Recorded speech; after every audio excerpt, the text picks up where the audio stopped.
Gold trusted gold buyers మీరు తాకట్టు పెట్టిన బంగారాన్ని విడిపించి ఈ రోజు ఉన్న మార్కెట్ ధరకు కొనబడను.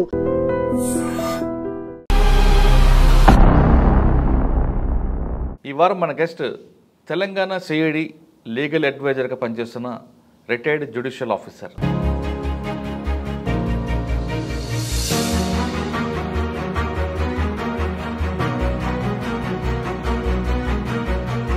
రామారావు గారికి చేతికి ఒక కేసు వచ్చిందంటే ఖచ్చితంగా నిందితుడికి శిక్ష పడాల్సిందే. నిర్దోషి శిక్షించబడకూడదు, దోషి తప్పించుకోకూడదు శిక్ష నుంచి అనే ఉద్దేశంతో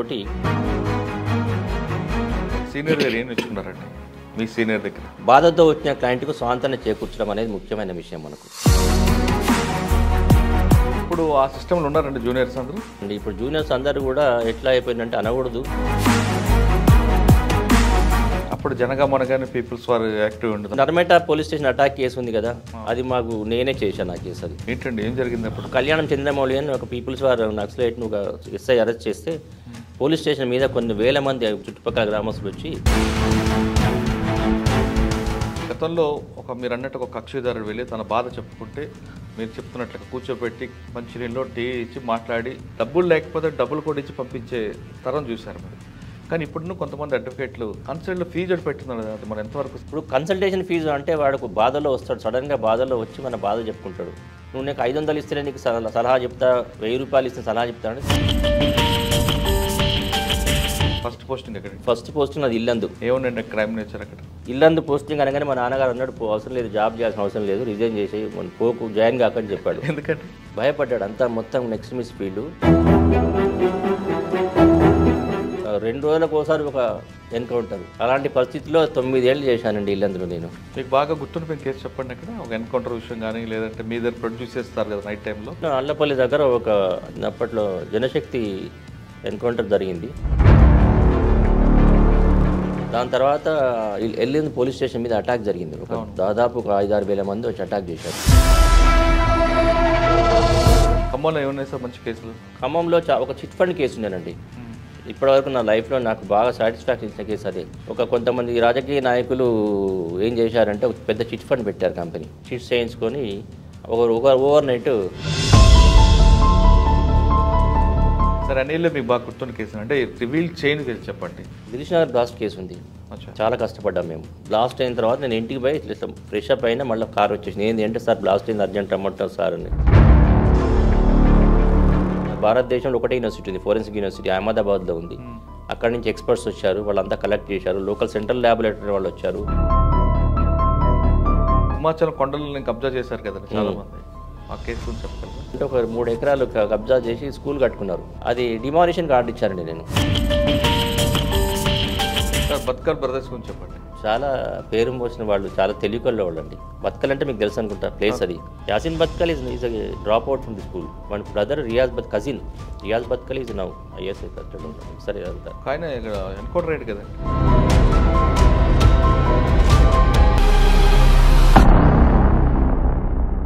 వెల్కమ్ టు లాయర్ సాబ్. ఈ వారం మన గెస్ట్ తెలంగాణ సిఐడి లీగల్ అడ్వైజర్గా పనిచేస్తున్న రిటైర్డ్ జ్యుడిషియల్ ఆఫీసర్, పేరు రామారావు గారు. రామారావు గారు జ్యుడిషియల్ డిపార్ట్మెంట్లో ఏపీపీగా వచ్చి ఆయన పీపీగా రిటైర్ అయ్యారు. తర్వాత ప్రస్తుతం సిఐడికి లీగల్ అడ్వైజర్గా పనిచేస్తున్నారు.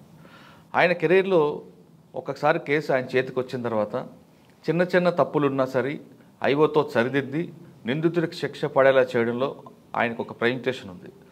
అదే ఆయనకి ఒక కెరియర్కి తీసుకురావడానికి, తర్వాత సిఐడి వాళ్ళు కూడా ఆయన ఎంగేజ్ చేయడానికి కూడా ప్రధాన కారణం. ఆయన కేసుల్లో చాలా కన్వర్షన్ రేట్ కనిపిస్తుంటుంది. అటువంటి రామారావు గారిని అడిగి ఒకప్పుడు పబ్లిక్ ప్రాసిక్యూషన్ ఎలాగుండేది, ప్రస్తుతం తెలంగాణలో టాప్లో ఉన్న పబ్లిక్ ప్రాసిక్యూషన్ డిపార్ట్మెంట్ ఏ విధంగా వచ్చింది, సిఐడికి ఎటువంటి పరిస్థితుల్లో లీగల్ ఒపీనియన్ ఇస్తుంటారు విషయాన్ని సార్ అడిగి తెలుసుకుందాం. సార్ నమస్తే. నమస్కారం అండి. రామారావు గారు, రామారావు గారికి చేతికి ఒక కేసు వచ్చిందంటే ఖచ్చితంగా నిందితుడికి శిక్ష పడాల్సిందే అన్నది ఒక ప్రధాన వాక్యం. అంటే మీ దగ్గర పనిచేస్తున్న ఆఫీసర్ అందరూ చెప్తుంటారు, ఖమ్మం కానీ విశాఖపట్నం, భీముడిపట్నం, ఎక్కడైనా సరే. అంటే ఆ ఫైల్ వచ్చిన తర్వాత జనరల్గా పీపీలు ఏం చేస్తుంటారంటే ఏపీపీలు కానీ వాళ్ళందరూ చూసి ఆర్గ్యుమెంట్కి వెళ్ళిపోతుంటారు. కానీ మీరు మాత్రం ఫైల్ని 1-2 సార్లు చదవడం, ఒకవేళ ఫైల్లో ఏవైనా ఇబ్బందులు ఉంటే దాని మళ్ళీ ఐఓని పిలిపించి సరిదిద్దడం అంటే ముందే దానికి ఆర్గ్యుమెంట్ ఇప్పుడు మీరు హోంవర్క్ ఎక్కువ చేస్తారనేది కూడా మీ దగ్గర వర్క్ చేసిన ఐఓలు చెప్తుంటారు. మీరు డిపార్ట్మెంట్కి వచ్చినప్పుడు ప్రాసిక్యూషన్ ఎలాగుండేది, మీరు రిటైర్ అయిన సమయానికి దాంట్లో మార్పులు చేర్పులు ఎలాగొచ్చాయి, ఇప్పుడున్న మార్పులు సరిపోతాయా, ఇంకా ముందుకి ఇప్పుడు మనం డెవలప్ అవుతున్నాం కాబట్టి ఇంకెలాంటి మార్పులు చేస్తే ప్రాసిక్యూషన్ ఇంకా స్ట్రాంగ్ అవుతుంది? అంటే పోలీసు ప్రాసిక్యూషన్ ఇద్దరు అన్నదమ్ముల్లాగా పనిచేస్తే బాగుంటుందా, లేదు డిఫరెంట్గా ఉంటే బాగుంటుందా అన్నది మీ అనుభవం ఒకటి చెప్పాలి. నెక్స్ట్ లీగల్ ఒపీనియన్ మీరు సిఐడికి ఎటువంటి కేసులు ఇస్తుంటారు, అంటే ఏఓడబ్ల్యూలు ఇస్తారా, క్రిమినల్ కేసులు ఇస్తుంటారా, అటువంటి విషయాలతో చెప్తూ ఈ రెండు ప్రశ్నలు చెబుతూ మీ కుటుంబ నేపథ్యం, ఈ ప్రొఫెషన్ని బై ఛాన్సా బై చాయిస్ ఎంచుకున్నారు? నన్ను ఈ కార్యక్రమానికి పిలిచినందుకు ముందుగా ఐడ్రీమ్ మీడియా వారికి నా హృదయపూర్వక కృతజ్ఞతలు అండ్ నమస్కారాలు చెప్తున్నాను. పబ్లిక్ ప్రాసిక్యూటర్స్ అనేది రెండు రకాలు ఉన్నారు మన రాష్ట్రంలో, మన దేశంలో కూడా. మొదటిది హైరార్కీ, అంటే హైకోర్టులో ఇచ్చే పబ్లిక్ ప్రాసిక్యూటర్ వ్యవస్థ డిఫరెంట్. సబార్డినేట్ కోర్ట్స్ అంటే డిస్ట్రిక్ట్ కోర్ట్స్ నుంచి మేజిస్ట్రేట్ కోర్ట్స్ వరకు, డిస్ట్రిక్ట్ అండ్ సెషన్స్ కోర్ట్స్ నుంచి మేజిస్ట్రేట్స్ కోర్ట్ వరకు ఉన్న పబ్లిక్ ప్రాసిక్యూటర్స్ వ్యవస్థ వేరు. Judicial magistrate first class post నుంచి డిస్ట్రిక్ట్ అండ్ సెషన్స్ కోర్ట్స్ వరకు ప్రాసిక్యూషన్ కండక్ట్ చేసి మనం బాధ్యతలు నిర్వహించేది అసిస్టెంట్ పబ్లిక్ ప్రాసిక్యూటర్ నుంచి పబ్లిక్ ప్రాసిక్యూటర్ వరకు ఉంటుంది. వీళ్ళందరూ కూడా డైరెక్టర్ ఆఫ్ ప్రాసిక్యూషన్స్ కంట్రోల్లో ఉంటారు.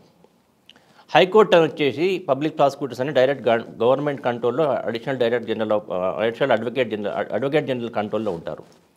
సో ఈ రెండు మాత్రం డిఫరెంట్గా ఉంటాయి. సో జ్యుడిషియల్ వ్యవస్థ వేరు, పబ్లిక్ ప్రాసిక్యూటర్ వ్యవస్థ వేరు. ఇవి రెండు కాకపోతే ఒకదానికి ఒకటి సంబంధంతో ఉంటుంది, ఇంటర్లింక్డ్గా ఉంటాయి. దాని తర్వాత వస్తే ప్రస్తుతము మన రాష్ట్రానికి వచ్చినా కూడా, భారతదేశంలో అయినా కూడా పబ్లిక్ ప్రాసిక్యూటర్ వ్యవస్థ అనేది చాలా డెవలప్ అవుతున్నది. ఇప్పటివరకు చాలా ఇంప్రూవ్ అవుతున్నది. ఇంకా మున్ముందు ఎలా ఇంప్రూవ్ చేస్తే బాగుంటుందనేది కూడా మేధావులందరూ కూడా కూర్చొని, మేధావులు, లెజిస్లేచర్స్, పార్లమెంటేరియన్స్ కూర్చొని కూడా దాని మీద కూడా బాగా దృష్టి సారించి నిజమైన నేరస్తుడు నేరం చేసిన తర్వాత తప్పించుకోవడానికి వీలు లేకుండా చట్టాలను రూపొందించడమే కాకుండా చట్టాల్లో ఉన్న లోసుకులను కూడా సరిచేయడానికి మన భారత ప్రభుత్వం పూనుకున్నది. అందులో భాగంగానే మొన్న 3 ప్రాథమిక చట్టాలైన సిఆర్పిసి, ఐపీసీ, సాక్ష్యాధారం చట్టం, ఇండియన్ ఎవిడెన్స్ యాక్ట్ని కూడా సవరించి 3 కొత్త విధానాలను అందరి మేధావులతో కూర్చొని మేధోమథనం చేసిన తర్వాతనే మన గౌరవనీయులైన ప్రధానమంత్రి గారు 3 చట్టాలను పార్లమెంట్లో ప్రవేశపెట్టారు. అవి ఆల్మోస్ట్ ఆమోదించబడినవే, కానీ కొన్ని విషయాల వల్ల సెలెక్ట్ కమిటీకి నిర్దేశించబడినవి. కాబట్టి అవి త్వరలోనే చట్టం రూపం దాల్చి గౌరవమైన రాష్ట్రపతి గారు ఆమోదం లభించిన వెంటనే అవి జీవోలు ఇష్యూ చేసి ఎగ్జిక్యూషన్ కోసం, ఇంప్లిమెంటేషన్ కోసం వస్తుంది.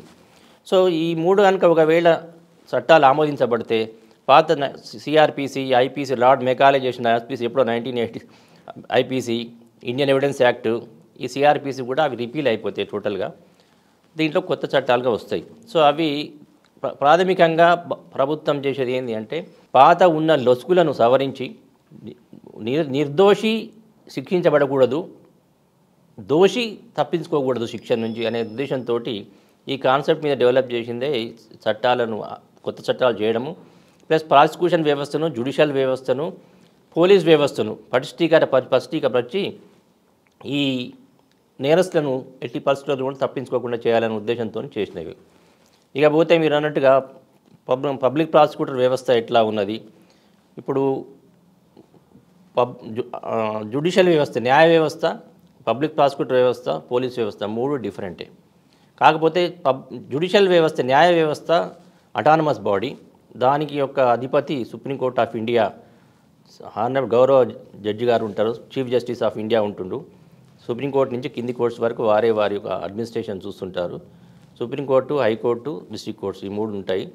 పబ్లిక్ ప్రాసిక్యూటర్ వ్యవస్థ వచ్చేసరికి డైరెక్టర్ ఆఫ్ ప్రాసిక్యూషన్స్, ఇది హోమ్ డిపార్ట్మెంట్ కంట్రోల్లో ఉంటుంది, స్టేట్ హోమ్ డిపార్ట్మెంట్ కంట్రోల్ ఉంటుంది. పోలీస్ కూడా హోమ్ డిపార్ట్మెంట్ కంట్రోల్లో ఉంటుంది. సో పబ్లిక్ ప్రాసిక్యూటర్ వ్యవస్థ కూడా డీజీపీ కంట్రోల్లోనే ఉంటుంది స్టేట్లో. DGP is the boss of public prosecutors. Director of prosecutions అనేది 1986లో వ్యవస్థ మన తెలంగాణలో, మన ఆంధ్రప్రదేశ్లో మొట్టమొదటిసారిగా 1986లో గౌరవనీయులైన ముఖ్యమంత్రి ఎన్టీ రామారావు ఉన్నప్పుడు ఏర్పడింది. 1986లో ముఖ్యమంత్రిగా ఉన్నప్పుడు.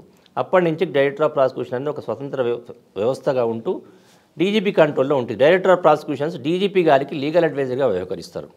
ప్రతి కేసులో డీజీపీ గారికి డైరెక్టర్ ఆఫ్ ప్రాసిక్యూషన్ లీగల్ అడ్వైజర్గా వేశారు. అలాగే ప్రతి ఎస్పీకి కానీ కమిషనర్ కానీ డిప్యూటీ డైరెక్టర్ ఆఫ్ ప్రాసిక్యూషన్ ఒక పోస్ట్ క్రియేట్ చేసి వారిని కూడా లీగల్ అడ్వైజర్గా పెట్టారు. ప్రతి వేరే సంస్థలనే సిఐడి ఉన్నది, తర్వాత వేరే మన సిసిఎస్ ఉన్నది, అట్లాగే వేరే స్వయం ప్రతిపత్తి గల పోలీస్ డిపార్ట్మెంట్ అన్నీ కూడా న్యాయ సలహాదారును సేవలు వినియోగించేందుకు పోస్ట్ క్రియేట్ చేయడం జరిగింది. సార్, మీరు ప్రాసిక్యూషన్ డిపార్ట్మెంట్ రాకముందు అంటే ఈ ప్రొఫెషన్లో ఎందుకు రావాలనుకున్నారు? మీ ఫ్యామిలీ బ్యాక్గ్రౌండ్ చెప్పండి. నా ఫ్యామిలీ బ్యాక్గ్రౌండ్ నుంచి మా father 1960 law graduate. 1960 law graduate మా ఫాదర్. నేను పుట్టిన సంవత్సరం మా ఫాదర్ లా అయిపోయింది 1960లో. మా ఫాదర్ వాళ్ళు చదువుకున్న వాళ్ళు ఏం కాదు, కాకపోతే ఊర్లో మా నేటివ్ బొందుగుల అని రాజాపేట మండల్, ప్రస్తుతం ఉన్న భువనగిరి డిస్ట్రిక్ట్.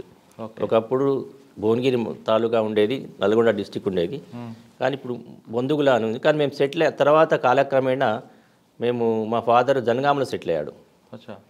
దాని తర్వాత నేను degree SP first to 10th class ఇక్కడే హైదరాబాద్లో చదివాను. ఇంటర్మీడియట్ కూడా హైదరాబాద్ కాచిగూడ జూనియర్ కాలేజ్ చేశాను. తర్వాత డిగ్రీ సర్దార్ పటేల్ కాలేజ్ పద్మరావు నగర్లో సికింద్రాబాద్లో చేశాను. చేసిన తర్వాత 1982లో నేను ఎల్ఎల్బి అడ్మిషన్ దొరికింది నాకు కాకతీయ యూనివర్సిటీలో. అక్కడ జాయిన్ అయ్యి 1986లో అయిపోయింది అది. అంటే కావాలని తీసుకున్నారండి, లేదంటే ఆల్టర్నేటివ్ లేక తీసుకున్నారా? లేదా కావాలని ముందు అనుకోలేదు, కానీ తర్వాత ఎంట్రన్స్ రాసిన తర్వాత నాకు ఎంట్రన్స్లో 4th ర్యాంక్ వచ్చేసరికి నేను దాని వైపు మొగ్గు చూపి నేను ఎల్ఎల్బి జాయిన్ అయిపోయాను. కాకతీయ యూనివర్సిటీలో ఈవినింగ్ కాలేజ్ చేశాను. అప్పుడు ఈవినింగ్ కాలేజ్ మాత్రమే ఉండింది, డే కాలేజ్ లేదు. యూనివర్సిటీలో ఈవినింగ్ కాలేజ్ చేసిన తర్వాత అప్పటికే నా ఎల్ఎల్బి ఫస్ట్ ఇయర్లో నా మ్యారేజ్ అయిపోయింది. LLB second year arrange marriage. LLB second ఇయర్లో నాకు కొడుకు పుట్టాడు. కొడుకు పుట్టిన తర్వాత నేను జనగామంలోనే ప్రాక్టీస్ చేశాను. గంపల పాపిరెడ్డి గారని అడ్వకేట్ గారి దగ్గర జూనియర్గా చేశాను.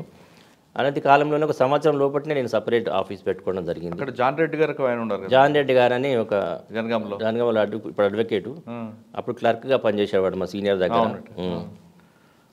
పనిచేసేవాడు. ఇప్పుడు సీనియర్ అడ్వకేట్ అతను జనగామలో. మీ నాన్నగారు లాయరు, మీరు లాయరు, మరి మీ కుటుంబంలో? మా నాన్నగారు లా చదివి కానీ ప్రాక్టీస్ చేయదండి. చదివారు కదా? చదివారు. చాలా ట్రాన్స్ఫర్ ఆఫ్ ప్రాపర్టీ యాక్ట్లో చాలా నిష్ణాతుడు మా నాన్నగారు, గోల్డ్ మెడలిస్ట్ ఆయన. మా నాన్నగారు అంటే మా నల్గొండ జిల్లాలో చాలా ఫేమస్ అప్పట్లో. ప్రొఫెషన్గా కాకుండా కూడా ఒక వ్యక్తిగా బాగా ఫేమస్. మా చిన్న తమ్ముడు కూడా లాయరే హైకోర్టులో. మా వారసత్వం రాలేదు. మా బాబేమో ఇక్కడ కదా విఐటీలో బయోటెక్నాలజీ చదివి బీటెక్, కాన్పూర్ ఐఐటీలో ఎంటెక్ చేసి యూనివర్సిటీ ఆఫ్ మిచిగాన్లో పిహెచ్డీ చేశారు. తర్వాత post doctorate Emory university, NIH national institute of health and sciences government department US దాంట్లో చేసి ఇప్పుడు మన అమెరికాలో సైంటిస్ట్గా స్థిరపడిపోయాడు. మా కోడలు కూడా PhD, షీజ్ బెంగాల్ అమ్మాయి, కలకత్తా. ఆమె కూడా డాక్టరేటు. మా బాబుకి 2 కొడుకులు. మీకు ఒక పాప ఉంది. పాప కూడా డెంటల్ సర్జన్ కానీ సాఫ్ట్వేర్ కన్వర్ట్ అయింది. వాళ్ళు డాలర్స్లో సెటిల్ అయిపోయారు. నాకు మా పాపకు కూడా 2 కొడుకులు. మా అల్లుడు గారు అమెరికన్ ఎయిర్లైన్స్లో పనిచేస్తారు. వీళ్ళంతా మాది ఒక కుటుంబం. మా అందరికంటే ముఖ్యం నాకు మా వైఫ్. మా కుటుంబానికి అంతా ప్రేరణ తనే, కష్టపడ్డది తనే. నేను ఏదో ప్రొఫెషన్లో జాబ్ చేసుకునే ఉన్నా కానీ పిల్లల గురించి మొత్తం చూసుకుంది, ఇండ్ల గురించి మెయింటైన్ చేసింది కూడా అంతా మా బీసెసే. ఆ క్రెడిట్ అంతా ఆమెకే పోతుంది. ఎవరికైనా అంతేనండి. మీ ప్రొఫెషన్లో కానీ పోలీస్ ప్రొఫెషన్లో కానీ మీరు అందరూ బయటే ఉంటారు. అవును, వాళ్ళు ఉండబట్టే మీరు ఇంటికి వచ్చినా కూడా నాకు రాత్రి 11 గంటల వరకు పోలీస్ ఆఫీస్తోనే నడిచేది టైం. ఫైల్స్ పట్టుకొని అవడం, ఒపీనియన్స్ అని తిరిగేది. మొత్తం మా పిల్లల చదువు అంతా కూడా ఆల్మోస్ట్ ఆమె చూసుకునేది. మా పిల్లలు కూడా ఆల్మోస్ట్ మా కొడుకు 9th వరకు ఇల్లందులో చదివాడు. మా పాప 7th వరకు ఇల్లందులో చదివింది. మొత్తం షెడ్యూల్ ఏరియా అది. అక్కడ ఇక ఇంగ్లీష్ మీడియం అయినా కూడా తెలుగులో చెప్పేవాళ్ళు.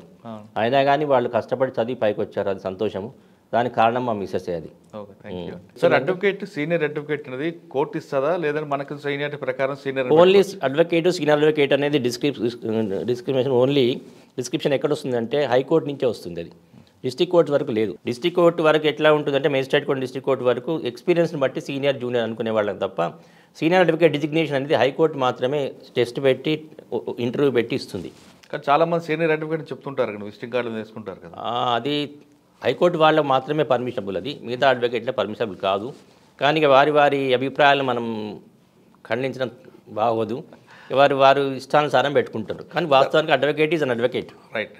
సార్, మీరు సీనియర్ గారు ఏం నేర్చుకున్నారండి మీ సీనియర్ దగ్గర? సీనియర్ దగ్గర ముందుగా హార్డ్ వర్క్, డెడికేషన్, క్లయింట్లతో మర్యాదగా మాట్లాడము, బాధతో వచ్చిన క్లయింట్కు స్వాంతన చేకూర్చడం అనేది ముఖ్యమైన విషయం. మనకు ముందే మనం కక్షిదారుడు మన దగ్గరికి బాధపడుతూ వస్తాడు. మనకి ఏదో బాధలు ఉంటాయి, క్రిమినల్ కేసు కావచ్చు, సివిల్ దావా కావచ్చు, ఏదైనా బాధతో మనకు నచ్చిన చేరదీసి స్వాంతనపరిచి అతనికి న్యాయం జరిగేటట్టు చూడడం మన బాధ్యత.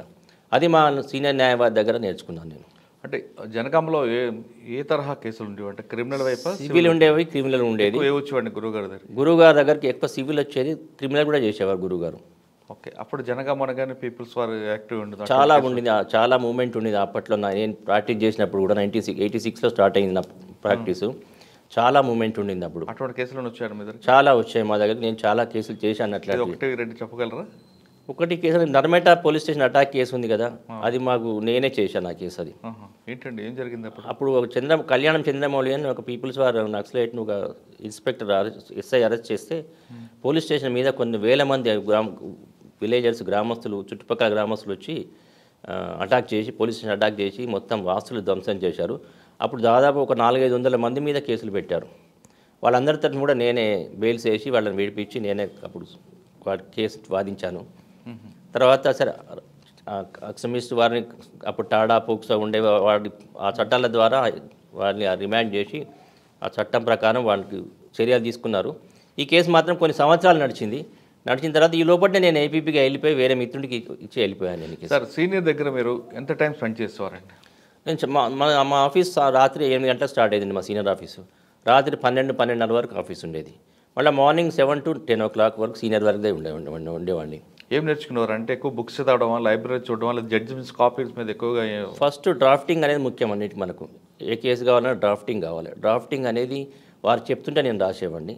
అందులో తప్పు లేకుండా రాస్తేనే మా సీనియర్ మెచ్చుకునేవాడు. ఒకసారి తప్పు వచ్చిందంటే ఇంకోసారి డ్రాఫ్టింగ్ ఇచ్చేవాడు కాదు. కానీ భగవంతుని దయ వలన ఏ రోజు కూడా నాలో తప్పు దొరకలేదు. నేను రాసింది వారు డిక్టేట్ చేసింది కరెక్ట్గా రాసేవాడిని, మెచ్చుకునేవాడు. తర్వాత రేపు ఏం కేసు ఉన్నాయో అదే రోజు నేను రాత్రిపూట కూర్చొని సార్ చెప్పినట్టుగా ఆ ఫైల్స్ అన్ని తీసిపెట్టి అవి చదివి వాటికి ఏమైనా ఆర్గ్యుమెంట్స్ ఉంటే ఆ డిసిషన్స్ తీసిపెట్టి ఆ డిపోజిషన్స్ అని ఉంటాయి, సాక్ష్యం చెప్పిన వాంగ్మూల కాపీలను తీసి రెడీగా పెట్టి సార్ మార్నింగ్ 7 గంటలకు ఆఫీస్కి వచ్చేసరికి నేను రెడీగా పెడితే సార్ అప్పుడప్పుడు విట్నెస్లు, కక్షిదారుల గురించి వివరించి వాళ్ళతో కన్సల్టేషన్ చేసి ప్రిపేర్ అయ్యేవాడు. సార్ కొంతమంది సీనియర్లు ఒకే జడ్జిమెంట్ని, అంటే 498 ఎగ్జాంపుల్ అంటాను, 498లో ఒక శిక్ష పడింది, అదే జడ్జిమెంట్ కాపీని ఎక్కువ అంటే వేరే వేరే కోర్టులో వచ్చిన కాపీలు అన్నింటినీ కూడా చదివించేవారు. ఎందుకు అంటే అందులో ఉన్న లోపాలేంటి, అందులో ఏ చట్ట ప్రకారం శిక్ష పడింది, ఏ చట్ట ప్రకారం శిక్ష పడలేదు, ఇన్వెస్టిగేషన్లో లోపాలు ఏమున్నాయి, ఇన్వెస్టిగేషన్ ఎలా చేశారు, ఇవన్నీ కూడా మనం క్షుణ్ణంగా తెలుసుకుంటే రేపు రాబోయే ప్రజెంట్ చేసే కేసులో దాన్ని అధిగమించి తప్పులు లేకుండా ప్రజెంట్ చేసేందుకు వీలు కలుగుతుంది. అంటే 498లో వచ్చింది కానీ 302లో వచ్చింది ఏ కేసు అయినా సరే, అంటే ఒక స్టేట్కి జడ్జిమెంట్ మారదు కదండి, సేమ్ సెక్షన్ ఉంటుంది కదా. సెక్షన్ సేమ్, జడ్జిమెంట్ మారకపోవచ్చు, జడ్జిల దృక్పథం మారచ్చు కదా. వారి దృక్పథం వేరు, మీకున్న అభిప్రాయం వేరు, నాకున్న అభిప్రాయం వేరు, మన అభిప్రాయం రెండు కలవకపోవచ్చు. కానీ చట్టం వేరు, చట్టం అదే, సెక్షన్లు అవే, సాక్ష్యాధార చట్టం అదే, వాంగ్మూలాలు ఆల్మోస్ట్ సేమే ఉంటాయి. సో అందులో తప్పులు జరిగి మనం అడ్వకేటుగా మనం కేసు ప్రజెంట్ చేసినప్పుడు జరిగిన తప్పులను సరిదిద్దుకోవడం కోసం కూడా మన పాత జడ్జిమెంట్, శిక్షలు పడ్డ జడ్జిమెంట్ను, శిక్షలు పడక జడ్జిమెంట్ చదివితే మనం చేసిన తప్పులు ఇంకో కేసులో చేయకుండా ఉంటుంది. పునశ్చరణ చేసుకోవచ్చు. మనం చేసిన తప్పులు మనం రివిజన్ చేసుకొని ఇంకో కేసులో అలాంటి తప్పులు జరగకుండా చేసుకోవచ్చు. అంటే జడ్జిమెంట్కి జడ్జి మైండ్ సెట్ తెలుస్తుంది, మారుతుంటుంది కదా, అప్పటి సర్కమ్స్టెన్స్ని బట్టి ఉంటుంది. అది మనకి స్టడీలో పనికొస్తుంది, మనకు భవిష్యత్తులో పనికొస్తుంటుంది. ఓకే, మనకు ఒక మార్గదర్శకం అన్నట్టు. అది మనకు ఒక మార్గదర్శకం. ఇప్పుడు చేసిన తప్పులు ఇంకోసారి సర్దిద్దుకొని బెటర్ ప్రజెంటేషన్, ఇంకా మంచిగా కేసును ప్రజెంట్ చేసేందుకు మనకు వీలు కలుగుతుంది. మనం చేసిన తప్పును మళ్ళీ చేయకుండా మనం చేసుకోవచ్చు. ఓకే, కానీ ఇప్పుడు ఆ సిస్టంలో ఉన్నారండి జూనియర్స్ అందరూ? చాలా తక్కువ ఉన్నారండి. ఇప్పుడు జూనియర్స్ అందరూ కూడా ఎట్లా అయిపోయిందంటే, అనకూడదు, అంత స్మార్టేనా? అందరూ రాగానే కేసులు రావాలి అంటే రావు. మనం కష్టపడాలి, ఫస్ట్ ఇండస్ట్రీ చేయాలి. నీకు ఎంత మీరు బ్రిలియన్స్ ఉన్నా కూడా, బ్రిలియంట్ స్టూడెంట్ అయినా కూడా, ఎంత బాగా చదువుకున్నా, గోల్డ్ మెడలిస్ట్ అయినా, ముందు మన ఏ ప్రొఫెషన్లో అయినా ఇండస్ట్రీ అనేది ముఖ్యం. కష్టపడి డెడికేషన్తో, అకుంఠిత దీక్షతోటి, అంకిత భావం అనేది ముఖ్యంగా ఉంటే మనం ఏ ప్రొఫెషన్లో అయినా షైన్ కావచ్చు. ముఖ్యంగా మన దగ్గరకు వచ్చే కక్షిదారుల మీద దృష్టిలో పెట్టుకొని, వాడు ఉన్నవాడైనా సరే, లేనివాడైనా సరే, అందరినీ కూడా ఒకే విధంగా మనం పరిగణించి వారిని చూసుకుంటే తప్పకుండా మన ప్రొఫెషన్లో మనం పైకి వస్తామండి. అచ్చా. కాకపోతే ఓవర్ నైట్కి మనమే ధనవంతులం కావాలి, ఒక 6 నెలలు తిరిగేసరికి ఒక కారు కొనుక్కోవాలి, ఆ సంవత్సరం కాదు బంగ్లా కొనుక్కోవడం అది మాత్రం అది ఈ రోజు అది మంచి పద్ధతి కాదు. ఒక్కొక్క మెట్టు ఎక్కుతూ పైకి పోవాలి, కానీ ఒకటేసారి బంగ్లా మీకు మన బిల్డింగ్ మీకు జంప్ చేయలేం కదా. కాబట్టి ఒక్కొక్క మెట్టు ఎక్కుతూ పైకి పోవడం అనేది మంచిది. సార్, లా అనేది గ్లోబల్ ప్రొఫెషన్. ఇప్పుడు అది అదే విధంగా ఉందంటారా, మారిందంటారా? లా అనేది డైనమిక్, ఇట్స్ నాట్ స్టాటిక్, ఒక్క తీరుగా ఉండదు, కాలానుగుణంగా మారుతూ ఉంటుంది లా. పార్లమెంటు కానీ లెజిస్లేషన్ కానీ కాలానుగుణంగా మార్పులు, సొసైటీలో వచ్చే మార్పులను బట్టి, కొత్త వచ్చే నేరాలను బట్టి కొత్త చట్టాలు చేస్తారు. అందుకే law is not static, law is dynamic అన్నారు. కాబట్టి వచ్చే మార్పులకు అనుగుణంగా కూడా మనం కూడా మార్పులను తయారు చేసుకొని వచ్చిన డెవలప్ అయిన లాను మనము అప్పటికప్పుడు పుణికిపుచ్చుకొని అప్డేట్గా ఉండాలి మనం. అప్పుడు మాత్రమే మనం సొసైటీలో ఈ కాంపిటేటివ్నెస్లో మనం తట్టుకొని నిలవగలం. ఓకే, అంటే ఎప్పుడో బుక్స్ చదివామని కాకుండా ఎప్పటికప్పుడు అప్డేట్ అవుతుండాలి. ఎప్పటికప్పుడు అప్డేట్ కావాలి. ఒకప్పుడు మా రోజుల్లో మేము అప్పట్లో నెట్ ఉండేది కాదు, ఇంటర్నెట్ ఉండేది కాదు, ఈ ల్యాప్టాప్లు ఉండేది కాదు, మాకు నెట్లో ఏం వచ్చేది కాదు. పుస్తకాలు చదువుకొనే మేము నేర్చుకున్నాం. పుస్తకాలు చదువుకున్న పుస్తకాలు మాకు అన్ని పుస్తకాలు కొనలేకపోయినా సీనియర్ లాయర్ దగ్గర పోయి రిక్వెస్ట్ చేసి బుక్స్ తెచ్చుకొని చదువుకొని వాటిని నోట్స్ ప్రిపేర్ చేసుకొని కేసుని బట్టి అలా ప్రజెంట్ చేసేవాళ్ళం తప్ప ఇప్పుడు స్మార్ట్ ఫోన్ చేతిలో పట్టుకొని మనం ఏదైనా చేయగలం. ఇప్పుడు స్మార్ట్ ఫోన్ చేతిలో పట్టుకొని సుప్రీంకోర్టు పలానా డిసిషన్ ఏదైనా డిసిషన్ కావాలంటే దాన్ని డౌన్లోడ్ చేసుకొని చదువుకోవచ్చు. అప్పుడు అలా లేదు. అప్పుడు డిసిషన్ కావాలంటే జర్నల్స్ కంపల్సరీ మనం జర్నల్స్ కోసం ఆంధ్ర లా టైమ్స్ కానీ, ఆంధ్రప్రదేశ్ లా జర్నల్ కానీ, ఆల్ ఇండియా రిపోర్టర్ కానీ, క్రిమినల్ లా జర్నల్ కానీ ఇవన్నీ ఉంటాయి, జర్నల్స్ ఉంటాయి. మెయిన్ బాగా ఫేమస్ ఏంటంటే AIR India, all India reporter, criminal law journal CRLJ అంటారు, AP Andhra Pradesh law journal, Andhra law times, ఇవన్నీ చాలా ఇట్లాంటి క్రైమ్స్, ఇవన్నీ జర్నల్ మనం కనీసం ఒక్కటన్నా పీరియాడికల్స్ అంటారు వాటిని, ఒకటన్నా మనం మంత్లీ తెప్పించుకోగలిగితే అది చదువుకోవాలి మనం. సుప్రీంకోర్టు జడ్జిమెంట్స్, మన high court judgments, different high court judgments వస్తుంటాయి. దాంట్లో నిష్ణాతులైన లాయర్లు, అడ్వకేట్స్ కానీ, వేరే మన అకాడమిషియన్స్ కానీ వ్యాసాలు రాస్తారు, ఎస్సేస్ రాస్తారు, క్రిటిక్స్ రాస్తుంటారు. ఒక్కొక్క జడ్జిమెంట్ మీద క్రిటిక్స్ రాస్తుంటారు, ఒక్కొక్క చట్టం మీద క్రిటిక్స్ రాస్తారు, ఒక్కొక్క సెక్షన్ మీద క్రిటిక్స్ రాస్తుంటారు. దానివల్ల మంచి ఏం జరుగుతుంది, దుష్ప్రభావం ఏం జరుగుతుంది సొసైటీకి అని అవన్నీ చదువుకొని అవన్నీ కనుక మనం కనుక అప్ టు డేట్గా ఉండి అవపోసన పడితే మనకు చాలా మంచి భవిష్యత్తు ఉంటుంది, మనం అప్డేట్గా ఉంటాం. సార్, లాయర్ గతంలో మీరు అన్నట్టు ఒక కక్షిదారుడు వెళ్ళి తన బాధ చెప్పుకుంటే మీరు చెప్తున్నట్లుగా కూర్చోబెట్టి మంచినీళ్ళు టీ ఇచ్చి మాట్లాడి వాళ్ళ కష్టాన్ని మీ వెనకున్నా మీకేం భయం లేదు అని ఒక భరోసా ఇస్తూ డబ్బులు లేకపోతే డబ్బులు కూడా ఇచ్చి పంపించే తరం చూశారు మరి. కానీ ఇప్పుడు కొంతమంది అడ్వకేట్లు కన్సల్ట్లో ఫీజు పెట్టింది, అది మరి ఎంతవరకు సంబంధం? మీరు అన్నది వాస్తవం. ఒకప్పటి లాయర్ నేను చూసినంతవరకు సీనియర్ లాయర్లను ముందు కక్షిదారుడు రాగానే ఎక్కడి నుంచో రాత్రి వస్తాడు. ఎందుకంటే అప్పట్లో కోర్టులు దగ్గరలో ఉండేవి కావు, ట్రాన్స్పోర్ట్ ఫెసిలిటీ కూడా ఉండేది కాదు.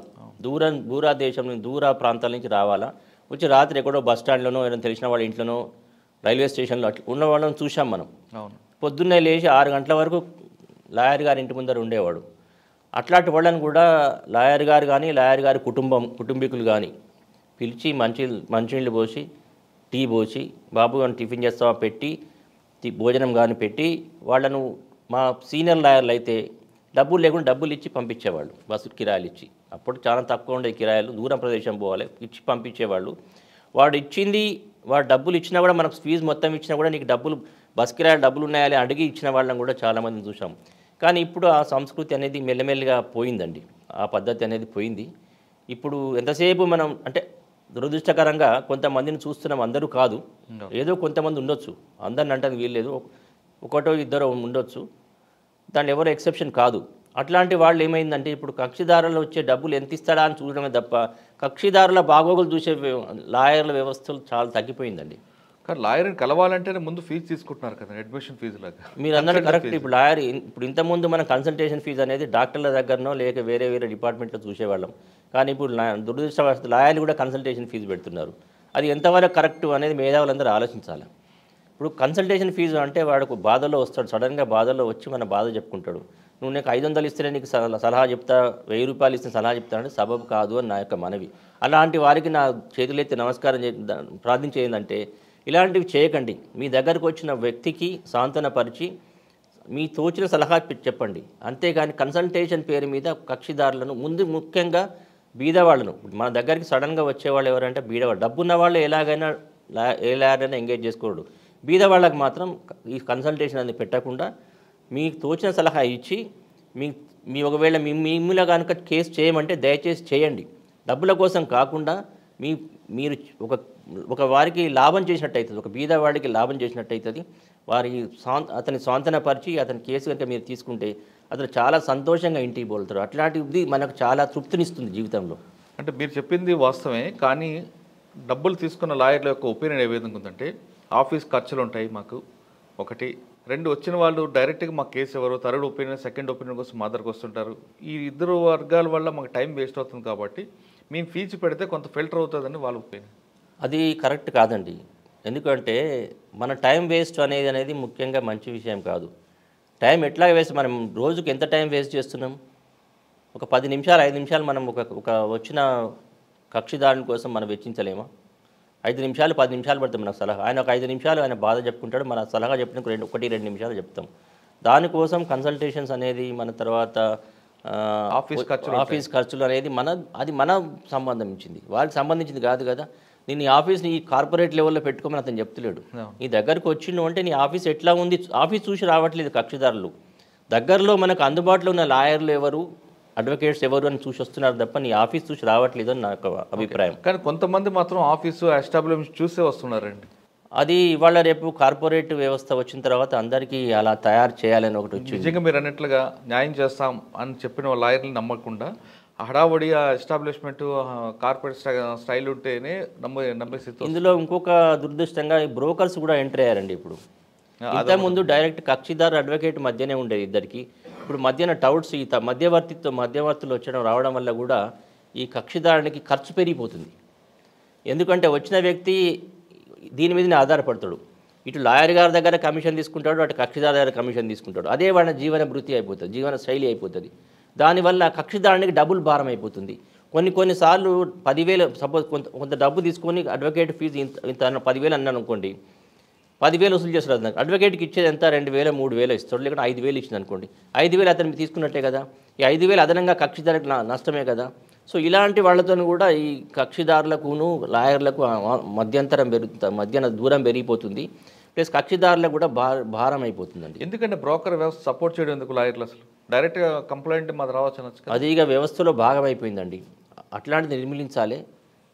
ఒక మంచి దాన్ని ఏమంటారు, మంచి ప్రవర్తన గల లాయర్ కానీ, మంచి స్టాండింగ్ ఉన్న లాయర్, ఒక స్టేజ్లో ఉన్న లాయర్ బ్రోకర్ వ్యవస్థను ఎవరు ప్రోత్సహించట్లేదండి. దురదృష్టవశాత్తు కొంతమంది మాత్రం ప్రోత్సహిస్తున్నారు. కాకపోతే అప్పట్లో మేము ప్రాక్టీస్ చేసినప్పుడు కూడా బ్రోకర్ వ్యవస్థ ఉంది, లేదు అని కాదు. కానీ ఊర్లలో తెలిసిన వాళ్ళు ఉంటే వాళ్ళని తీసుకొని వాళ్ళకి తెలిసిన లాయర్ల దగ్గరకు వచ్చి చూసేవాళ్ళు. కానీ ఈ కమిషన్ వ్యవస్థ అనేది లేదు అప్పట్లో. అది కాలక్రమేణా కొంచెం మారిపోయి వాళ్ళకు కూడా అది కూడా ఒక బిజినెస్ అయిపోయింది. సార్, మీరు చెప్తున్న బ్రోకర్ వ్యవస్థ మీద పార్లమెంట్లో బిల్లు కూడా వచ్చిందండి. దాన్ని కొంతమంది అడ్డుకుంటున్నారు. అది మంచిది కాదు. అది రావాలి. మార్పు అనేది ప్రతి సమాజంలో మార్పు అనేది సహజం. అలాంటి చట్టాలు వచ్చినప్పుడే అందరికీ లాభం జరుగుతుంది. దానివల్ల ఎవరికి నష్టం లేదు. అంటే మీరు అన్నట్లుగా వాళ్ళు ఒక వ్యవస్థలాగా దాని మీదే బతుకుతున్నారు కదండి. అది వాళ్ళకు ఒక జాబ్ అయిపోయింది. ఇప్పుడు ఆర్టీ ఆఫీస్ ముందు ఎలాగైతే కూర్చుంటారో, సబ్ రిజిస్టర్ ముందు ఎలా కూర్చుంటారు, కలెక్టర్ మీ ఆఫీస్ ముందు అలాగే కూర్చుంటున్నారు. అది తప్పు అని అంటుంది అది వ్యవస్థ. ఇప్పుడు వేరే ఇతర దేశాలు ఇలాంటి వ్యవస్థ లేదు. అంతే ఆన్లైన్ చేసినప్పుడు ఇదంతా ఉండదు. ఇప్పుడు ప్రస్తుత పరిస్థితుల్లో అంతా కూడా ఈ గ్లోబల్ విలేజ్ అయిపోయింది ప్రపంచం. గ్లోబల్ విలేజ్లో మొత్తం ఆన్లైన్ అయిపోయినప్పుడు ఏమైపోతుంది, ఈ దళారీ వ్యవస్థ అనేది, బ్రోకర్ వ్యవస్థ అనేది మెల్లిమెల్లిగా తొలగిపోతుంది. సార్, మనం ఒకసారి మీ బ్యాక్ వెళ్తే చెప్పండి. మీ సర్వీస్లోకి ఏపీపీగా సెలెక్ట్ అయ్యారు. 1982లో నేను సెలెక్ట్ అయ్యానండి. ఫస్ట్ పోస్టింగ్ ఎక్కడ? ఫస్ట్ పోస్టింగ్ అది ఇల్లందు, ఖమ్మం. 1992 6th ఏప్రిల్ రోజు నేను జాయిన్ అయ్యాను. ఏముండండి క్రైమ్ నేచర్ అక్కడ? మొత్తం ఎక్స్ట్రీమిస్ట్ ఫీల్డే ఉండేది అక్కడ అండి. మొత్తం అక్కడ 6 గ్రూపులు ఉండేది, ఎక్స్ట్రీమిస్ట్ గ్రూపులు. ఇల్లందు పోస్టింగ్ అనగానే మా నాన్నగారు అన్నాడు, అవసరం లేదు, జాబ్ చేయాల్సిన అవసరం లేదు, రిజైన్ చేసి పోకు, జాయిన్ కాకని చెప్పాడు. ఎందుకంటే భయపడ్డాడు. అంతా మొత్తం ఎక్స్ట్రీమిస్ట్ ఫీల్డ్, అక్కడ చాలా ప్రాబ్లం ఉంటుంది. మొత్తం ఏజెన్సీ ఏరియా అక్కడ. అప్పుడు ఇల్లందులో ఎట్లా ఉండేదంటే, నేను 1992 జాయిన్ అయినప్పుడు నేను అన్నాను, సరే భయపడాల్సిన అవసరం లేదు, నేనైతే ముందు జాయిన్ అవుతా, మరీ అంత భయపడే పరిస్థితి ఉంటే వచ్చేస్తలే అని చెప్పి వెళ్ళిపోయాను. వెళ్ళిపోయిన తర్వాత వెనక్కి చూడలేదు నేను. అక్కడే అదే పరిస్థితులకు అనుగుణంగా మారుతూ 9 సంవత్సరాలు చేశాను ఇల్లందులో. నేను అక్కడే ఉన్నాను. మాకు నెల రోజులకు ఒకసారి మంచిళ్ళు వచ్చేవి.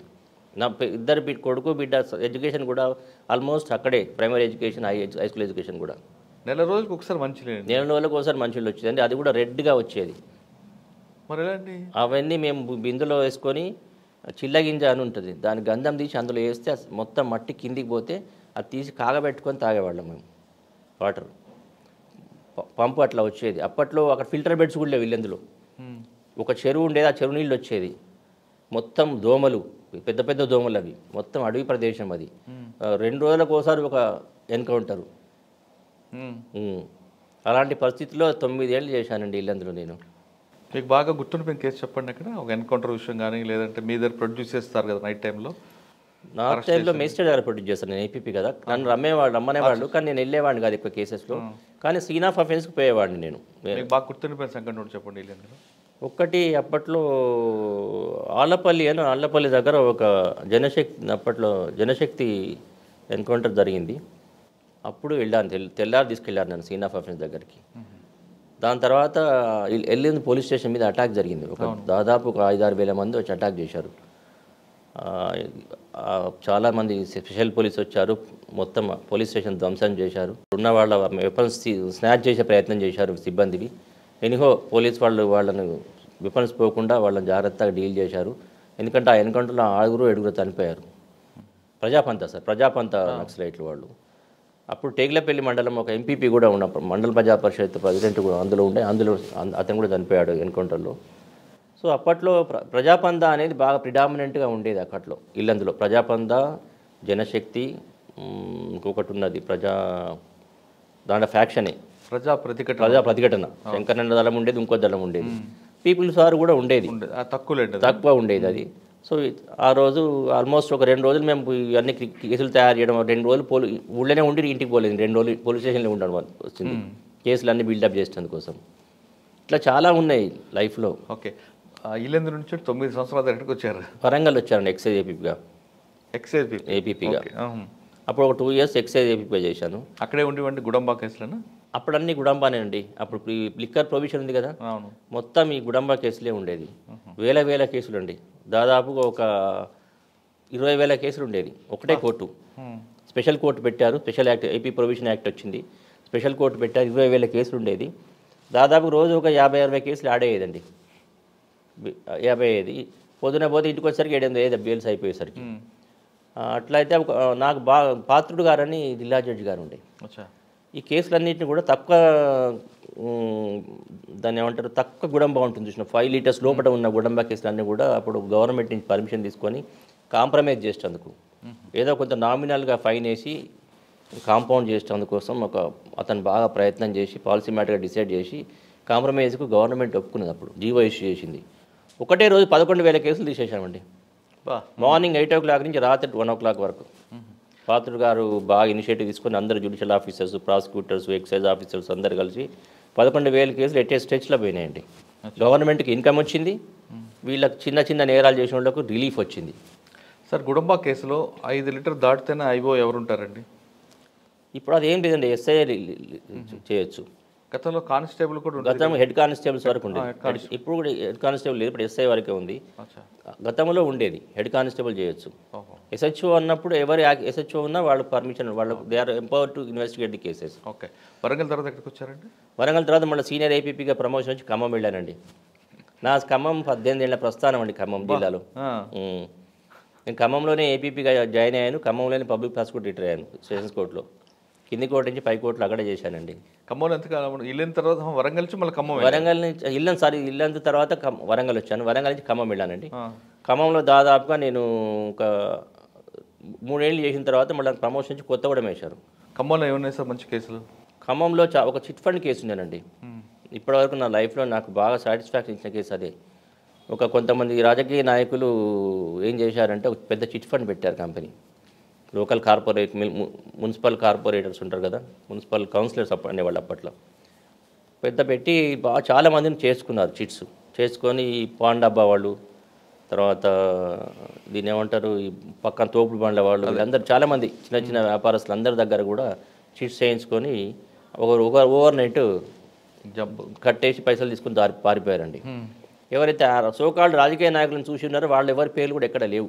వాళ్ళు జాగ్రత్త పడ్డారు. ఎవరో ముందు పాప అనామకులను ముందు పెట్టి నడిపించారు. అయిన తర్వాత ఆ కేసు రిజిస్టర్ అయింది. రిజిస్టర్ అయిన తర్వాత నా సలహాల కోసం వస్తే నేను సలహా చేసి ఏమేమి చేయాలో చెప్పాను.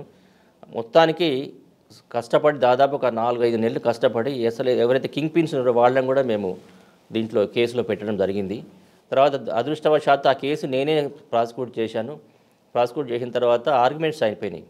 దాదాపుగా ఒక 200 మంది సాక్షులను విచారించాం. అందులో చాలా మేజిస్ట్రేట్ గారు కూడా బాగా పెయిన్ తీసుకొని 200 మంది సాక్షులను తీసుకున్న తర్వాత అప్పుడు నేను సిక్ అయ్యాను ఒక 2 months ఆర్గ్యుమెంట్ చెప్పినాక. ఈ లోపల 1 month తర్వాత అందరికి శిక్ష పడింది. అందరు శిక్ష పడ్డది. శిక్ష పడిన తర్వాత అందరికి ఫైన్స్ కూడా వేశారు. నేను హైదరాబాద్లో ఉన్నప్పుడు ట్రీట్మెంట్ తీసుకుంటున్నాను. దాదాపు ఒక 50 కుటుంబాలు వచ్చాయండి హైదరాబాద్కు. సార్ మీరు ఏ వల్ల మాకు న్యాయం జరిగింది అని. నేను డబ్బులు కూడా వచ్చాయండి. తర్వాత డబ్బులు కూడా వచ్చాయండి. ఓకే, డబ్బులు కూడా వచ్చాయి. డబ్బులు తర్వాత వచ్చాయి. ఓకే, అందరూ 50 కుటుంబాలు పిల్ల పాపలతో సహా వచ్చారు పాపం. హైదరాబాద్ మా బ్రదర్ ఇంట్లో ఉన్నప్పుడు, నాకు ఇల్లు లేదు నాకు హైదరాబాద్లో. వచ్చి వాళ్ళ కృతజ్ఞతలు చెప్తే నాకే కళ్ళ నుంచి నీళ్ళు వచ్చాయి. నిజంగా ఇది సాటిస్ఫాక్షన్ జీవితంలో. ఇలాంటి కేసులు సాటిస్ఫాక్షన్ మనకు బాగా అవుతాయి. మనకు ఇలాంటివి చేయడం వల్ల మనకు నిజంగా బాధితులకు న్యాయం జరిగింది అనేది మనకు ఆత్మతృప్తి కూడా ఉంటుంది. అయిన తర్వాత వాళ్ళు అప్పీల్ వెళ్ళారు. ఓకే, హైకోర్టుకి, జిల్లా కోర్టుకి వెళ్ళారు. జిల్లా కోర్టులో అప్పీల్ వెళ్ళినప్పుడు అప్పుడు నన్ను స్పెషల్ పీపీగా పెట్టుకున్నారు వాళ్ళు. గవర్నమెంట్ దగ్గర పోయి రిక్వెస్ట్ చేసి అందరూ స్పెషల్ పీపీగా పెట్టుకున్నారు. అప్పుడు వాళ్ళు ఏం చేశారంటే మేము డబ్బులు ఇచ్చేస్తాం సార్ అని కాంప్రమైజ్ అయ్యారు. సరే మొత్తానికి వాళ్ళు ఏదో ప్రాపర్టీస్ అమ్మేసి దాదాపుగా 200 మందిలో ఒక 150 మందికి డబ్బులు ఇచ్చేశారు. సంతోషం కదా, అది మాత్రం చాలా సంతోషం కలిగింది, నాకు తృప్తి కలిగిన కేసు అది. ఓకే, తర్వాత కొత్తగూడెం వచ్చారు. తర్వాత కొత్తగూడెం అడిషనల్ పీపీ గ్రేడ్ 2గా జాయిన్ అయ్యానండి. అక్కడ చాలా కేసులు చేశాను. అక్కడ కూడా ఎక్స్ట్రీమిస్ట్ కేసెస్ చాలా ఉంటాయి. అక్కడ కొత్తగూడెం అంటే భద్రాచలము, కుంట, ఛత్తీస్గఢ్ బార్డర్ అంతా అది చాలా హెవీ కోర్ట్ అది. అక్కడ కూడా చాలా కేసెస్ చేసిన. 2-3 రేప్ కేసెస్ బాగా చేశాను. జరిగిన కేసెస్లో శిక్షలు పడ్డాయి. అది కూడా కొంచెం సాటిస్ఫాక్షన్గా ఉంది నాకు. భద్రాచలం తర్వాత అంటే భద్రాచలం అక్కడి నుంచి నేను ప్రమోషన్ ఇచ్చి SC/ST కోర్టు ఖమ్మం వేశారు. ఖమ్మం వచ్చారు. 2011లో ఖమ్మం వచ్చాను. ఓకే, ఖమ్మంలో 10లో వచ్చాను, 10 డిసెంబర్లో. 1.5 year చేసిన తర్వాత NIA సెలెక్ట్ చేశాను నన్ను. అప్పుడు ఆల్ ఇండియా బేసిస్ మీద NIA సౌత్ ఇండియా బ్రాంచ్ పెట్టారు హైదరాబాద్లో కొత్తగా 2010లో. అప్పుడు పీపీస్కో సీనియర్ పీపీ పోస్ట్ ఉంటుంది, 2 పీపీ పోస్టులు ఉంటాయి. పీపీ పోస్టులు వచ్చేసి కేరళ 2 అబ్బాయిలు సెలెక్ట్ అయ్యారు, అర్జున్ అండ్ ఖాదర్ అని. సీనియర్ పీపీ పోస్ట్ కోసం ఆల్ ఇండియా బేసిస్ మీద ఇంటర్వ్యూస్ చేశారు. ఇంటర్వ్యూస్ చేస్తే నాకు ఇంట్రెస్ట్ లేకుండా నేను మా రవిశంకర్ INR గారని మాకు బ్రాంచ్ హెడ్ ఉండే, వైజాగ్ కమిషనర్ గారు. ఈ వాజ్ DIG, ఆయన ఇన్ఛార్జ్ ఆఫ్ సౌత్ ఇండియా. అప్పుడు ఏం చేశారంటే ఆయన ఎంక్వైరీ చేస్తే ఎందుకో నా పేరు చెప్పారు చాలామంది అక్కడ జాయిన్ అయిన వాళ్ళంతా. ఖమ్మం జిల్లా నుంచి కూడా పోయిన ఆఫీసర్స్ అక్కడ పనిచేస్తున్నారు. అతను మాట్లాడాడు, ఫోన్లో మాట్లాడి మీకు రేపు ఇంటర్వ్యూస్ ఉన్నాయంటే నేను రాను సార్ అని చెప్పాను. నాకు బాగా వర్క్ ఉంటుంది నేను అక్కడ, నేను రాను అని చెప్పాను. చెల్లెలే మీరు రావాలి అని చెల్లని అతను నాకు ఒక DSPని పంపించాడు. BSని పంపిస్తే వెళ్ళాను. వెళితే చాలామంది ఆల్ ఇండియా, మన సౌత్ ఇండియా కాబట్టి మద్రాసు, కేరళ, తమిళనాడు, కేరళ, పాండిచ్చేరి నుంచి చాలామంది వచ్చారు. హైదరాబాదు. ఇక్కడ ఇంటర్వ్యూ అండి. ఓకే, NIA ఇంటర్వ్యూ వెళ్ళే ముందు ఒకసారి మనం వెనక్కి వెళ్దాం. సార్ చాలా కేసులు చేశారు, భద్రాచలం కేసులు కానీ కొత్తగూడెంలో కూడా కేసులు. IO తీసుకొచ్చిన ఛార్జ్షీట్ని మంచి ఫ్రేమ్స్ వేసుకుంటూ మీరు ఆర్గ్యూ చేయడం వల్ల శిక్ష పడి ఉంటుంది. కానీ కొన్ని కేసులు IO ఫెయిల్స్ కనిపిస్తుంటాయి. అవును, అటువంటి కేసులను గుర్తున్నాయండి? చాలా ఉన్నాయండి. అందులో మీకు కన్విక్షన్ వస్తుంది అనుకున్న టైంలో ఎక్విటీలు అయిపోతుంటాయి. ఎక్విటీలు అవ్వడానికి విట్నెస్ లాస్టాలు అవ్వడం రకరకాల. ఒక కేసు ఉందండి ఇప్పుడు, అంటే నేను పబ్లిక్ ప్రాసిక్యూటర్ చేసిన కేసు ఒకటి ఉంది. అంటే చాలా కేసులు చేశాను, ఎన్నో కేసులు ఉన్నాయి. కానీ ఒక గుర్తుండిపోయే కేసు ఏంటంటే పబ్లిక్ ప్రాసిక్యూటర్ సెషన్స్ కోర్టులో చేసినప్పుడు. ఎక్కడండి? ఖమ్మం. వైరా అనే ప్రదేశం ఉంది. వైరా పోలీస్ స్టేషన్లో ఒక పెద్ద చిట్ ఫండ్ పెట్టారండి. ఆ చిట్ ఫండ్లో ఏం చేశారంటే అందరు చిట్స్ వేసుకున్నారు, అందరు టీచర్సే. ఈ was mandal resource person, mandal extension officers ఉన్నాయి, MEOs అనే టీచర్లు పెట్టుకునేది. వాళ్ళని ఏం చేశారంటే ఆయన షౌరి అని అతని పేరు, సరే పేరు చెప్పకూడదు, అతని కొడుకుల పేరు మీద పాపం ఒక ఆయన డాక్టరు, ఒక ఆయన ఇంజనీరు, కొడుకుల పేరు మీద చిట్ ఫండ్ పెట్టారు. భార్య MD పెట్టి చాలామంది, ఇక జనరల్గా మీరు టీచర్, మీరు మండల్ ఎడ్యుకేషన్ ఆఫీసరు, MEO, మీరు నాకు బాగా పరిచయం ఉంటారు, మీ అందరి ఒక దాదాపు 200-300 మంది టీచర్లను జాయిన్ చేశారండి. జాయిన్ చేసి వాళ్ళు చిట్టి ఎత్తుకున్నా కూడా మీకు ఇంట్రెస్ట్ ఇస్తామని దాంట్లోనే డిపాజిట్ చేయించారు. డిపాజిట్ చేసి ఏదో కాగితాలు ఇచ్చారు. కాగితాలు ఇచ్చిన తర్వాత ఆ చిట్ ఫండ్ కూడా సరిగా నడపలేదు, సరిగా ఆడిట్ చేయలేదు. ఓవర్ పీరియడ్ చేసి ఒక 200-300 కోట్ల రూపాయలు నష్టం జరిగిపోయింది. అందరు కలిసి ఒక కేసు పెట్టారు. కేసు పెట్టిన తర్వాత కేసు ఆర్గ్యుమెంట్ స్టేజ్కి వచ్చి అంటే సాక్ష్యం స్టేజ్కి వచ్చేసరికి నేను పీపీగా సెలెక్ట్ అయ్యాను. అక్కడ ప్రమోషన్ చేయలేను. అప్పటికి ఒక ఇద్దరు విట్నెస్లు అయిపోయారు. చూస్తే కేసులో ఒక్క డాక్యుమెంట్ లేదండి. ఎవరు డబ్బులు కట్టిన రసీదులు లేవు, ఫిక్స్డ్ డిపాజిట్ సర్టిఫికేట్ లేదు, సంస్థ రిజిస్ట్రేషన్ సర్టిఫికేట్ లేదు, సబ్ రిజిస్ట్రార్ని ఎగ్జామ్ చేయలేదు, తర్వాత వాళ్ళ పాస్బుక్లు సీజ్ చేయలేదు, ఏం చేయలేదు. అప్పుడు ఏం చేయాలి కర్తవ్యం? మళ్ళీ రీఇన్వెస్టిగేషన్ అనేది చాలా సిఆర్పిస్లో రీఇన్వెస్టిగేషన్ లేదు. ఫర్దర్ ఇన్వెస్టిగేషన్ ఉంది కానీ రీఇన్వెస్టిగేషన్ అనేది లేదు. అప్పుడు ఏం చేశానంటే నేనే మొత్తం ఒక పిటిషన్ తయారు చేసి దాదాపు ఒక 500-600 అవైలబుల్ ఉన్న రికార్డ్స్ అన్ని తెప్పించిన విట్నెసెస్ దగ్గర తెప్పించి ఇంత కట్ట వేసాను. వేసిన తర్వాత జిల్లా జడ్జి గారు మొత్తం వాదనల తర్వాత అది అలో చేశారు. అలో చేసిన తర్వాత హైకోర్టుకి వెళ్ళారు. ఇది చెల్లదు, ఇన్వెస్టిగేషన్ స్టేజ్లో డాక్యుమెంట్స్ చేయలేదు కాబట్టి ట్రయల్ స్టేజ్లో డాక్యుమెంట్స్ చేసేందుకు వీలు లేదు అని చెప్పి వాళ్ళు వాదన తీసుకుంటే హైకోర్టు తప్పు కొట్టేసింది. డాక్యుమెంట్స్ అనేది ఏ స్టేజ్లోనే వేయచ్చు, ప్రొవైడెడ్ అదర్ సైడ్కి ఆపర్చునిటీ ఇవ్వాలి. ఆపర్చునిటీ ఇచ్చింది కాబట్టి చెల్లదని కొట్టేస్తే అప్పుడు ట్రయల్ నడిచిందండి. ట్రయల్ నడిచిన తర్వాత అందరికి శిక్ష పడింది. అంటే ఆ కేసులో ఫస్ట్ ఐఓ కరెక్ట్ చేయలేదు. ఐఓ అసలు ఆయన డిఎస్పీ క్యాడర్ మళ్ళీ మనిషి ఆయన. ఎవరండి అమ్మా అన్నవాడు? సత్యబాబు అని ఉండేనండి. సత్యబాబు అనుకుంటా అతను డైరెక్ట్ రిక్రూటీ రూపన్ ఆఫీసర్ ఆయన సరిగా చేయలేదు. ఆయన చేయలేదు, ఇన్స్పెక్టర్ చేయలేదు. చేయక ఏం చేసి ఒక్క డాక్యుమెంట్ సీజ్ చేయలేదు. ఆయనకు పెనాల్టీ కూడా పడింది పాపం. 5,000 రూపాయలు వేసాడు డిఎస్పీకి. పర్ఫెక్ట్ ఇన్వెస్టిగేషన్ 5,000 రూపాయలు పెనాల్టీ కూడా వేశారు. అందరికి శిక్ష పడిందండి. సార్ సివిల్ కేసు కాకుండా క్రిమినల్ కేసులో ఒక 376 కానీ ఒక 302 కానీ లేదా 354 ఏదో కేసులో మీ దగ్గరికి వచ్చినప్పుడు ఆ ఫ్రేమ్స్ కరెక్ట్ లేవనుకోండి, లేదంటే ఆ చైన్ కరెక్ట్గా లేనప్పుడు సర్కమ్స్టాన్సెస్ కరెక్ట్ లింక్ అప్ కానప్పుడు మీరు లింక్ కానప్పుడు చెప్తుంటారు వాళ్ళకి? చెప్తుంటాను కదా. ఎఫ్ఐఆర్ స్టేజ్ నుంచి వస్తే చెప్తుంటాను నేను. ఎఫ్ఐఆర్ స్టేజ్ నుంచి ఛార్జ్ షీట్ వరకు వెట్టింగ్కి వస్తారు. ప్రతి స్టేజ్లో ఎవరైనా వస్తే చెప్తుంటాం, రాకుంటే మనం ఏం చేయలేము. నాకు ఫైనల్ అప్రూవల్ కోసం ఛార్జ్ షీట్ ఫైల్ చేసే ముందు పీపీల దగ్గరికి ఛార్జ్ షీట్ పడతాయి. అప్పుడే మనం ప్రతిదీ క్షుణ్ణంగా చదివి ఏం లింక్ కాలేదు, ఇంకా ఏం ఎవిడెన్స్ కావాలి, ఏ సాక్షులు కావాలి అనేది చెప్పి మనం రాసి రిటర్న్ చేయాలి. కానీ చాలామంది దురదృష్టవశాత్తు ఐఓలు రిటర్న్ చేస్తే బాధపడుతుంటారు. కానీ నేను వినేవాడిని కాదు. చాలా లాస్ట్ మూమెంట్లో వస్తారు కదండి. అప్పుడే లాస్ట్ మూమెంట్లోనే అప్పటి వరకు కూడా ఇప్పుడు 2 రకాలు ఉంటాయండి. Curable irregularities, incurable irregularities. Okay, curable ఉన్నాయి, క్యూర్ చేయొచ్చు. ఇది ఇన్క్యూరబుల్ మనం ఏం చేయలేం. క్యూరబుల్ చేయొచ్చు అండి. అట్లాంటివి మాత్రం కంపల్సరీ నేను జాగ్రత్త తీసుకొని చేయించేవాడిని. సార్ మీరు కొన్ని ఒక కేసులో మీరు మంచి ఆర్గ్యుమెంట్ చేస్తారు, ఎవిడెన్స్ ఉంది, ఇందులో ఖచ్చితంగా కన్విక్షన్ వస్తుందని మీరు అనుకుంటారు ముందే. ఆ కేసు అక్విల్ అయిపోద్ది. అంటే విట్నెస్ హాస్టల్ అవ్వడం అని కాకుండా ఏదో ఇన్వెస్టిగేషన్లో ఫెయిల్యూర్స్ కానీ లేదా డిఫెన్స్ తీసుకున్న లైన్ కానీ అటువంటి కేసులు ఉన్నాయండి? చాలా ఉన్నాయండి. కాకపోతే ఇన్వెస్టిగేషన్ లాక్యునాస్ల మీద కేసులు కొట్టేయద్దు అని చెప్పి చాలా సుప్రీంకోర్టు తీర్పులు ఉన్నాయి. అవి సైడ్ చేసేవాళ్ళము. అవి సైడ్ చేసినా కూడా ఇన్హెరెంట్ వీక్నెసెస్ ఉంటాయి కేసులో, వాటిని మనం ఏం చేయలేము. ఇన్హెరెంట్ వీక్నెస్ ఉన్న కేసులు మనం ఏం చేయలేము. కాకపోతే ఏ కేసులు అయితే మనం డెవలప్ చేయగలుగుతామో ఆ కేసు డెవలప్ చేయకుంటే మన తప్పది, ప్రాసిక్యూటర్ తప్పు. ఎందుకు ప్రాసిక్యూటర్కు ట్రయల్ స్టేజ్లో కూడా కేసును అభివృద్ధి చేసేందుకు, డెవలప్ చేసేందుకు సిఆర్పిసిలో చాలా ప్రొవిజన్స్ ఉన్నాయి. ఓకే, డాక్యుమెంట్స్ ఫైల్ చేయడం కానీ, అడిషనల్ విట్నెస్ని ఎగ్జామ్ చేయడం కానీ, మెటీరియల్ ఆబ్జెక్షన్ ఎగ్జామ్ చేయడం కానీ, అవసరమైతే ఫర్దర్ ఇన్వెస్టిగేషన్ ఆర్డర్ చేయించడం కానీ, ఇవన్నీ ప్రొవిజన్స్ మనం అవి ప్రాసిక్యూటర్స్ టూల్స్ అవి. ఓకే సార్, మీ సర్వీస్లో బాగా టఫ్ ఇచ్చిన డిఫెన్స్ అడ్వకేట్ ఎవరండి?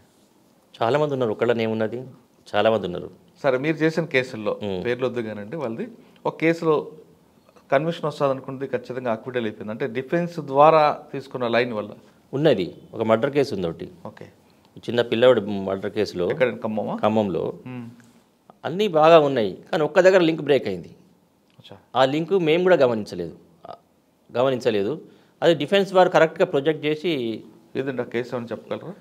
ఒక సింపుల్ కేసు అండి అది. ఒక సొంత చెల్లెలు తన కొడుకునే, సొంత మర్దలు కొడుకునే బావ చంపించేస్తాడు.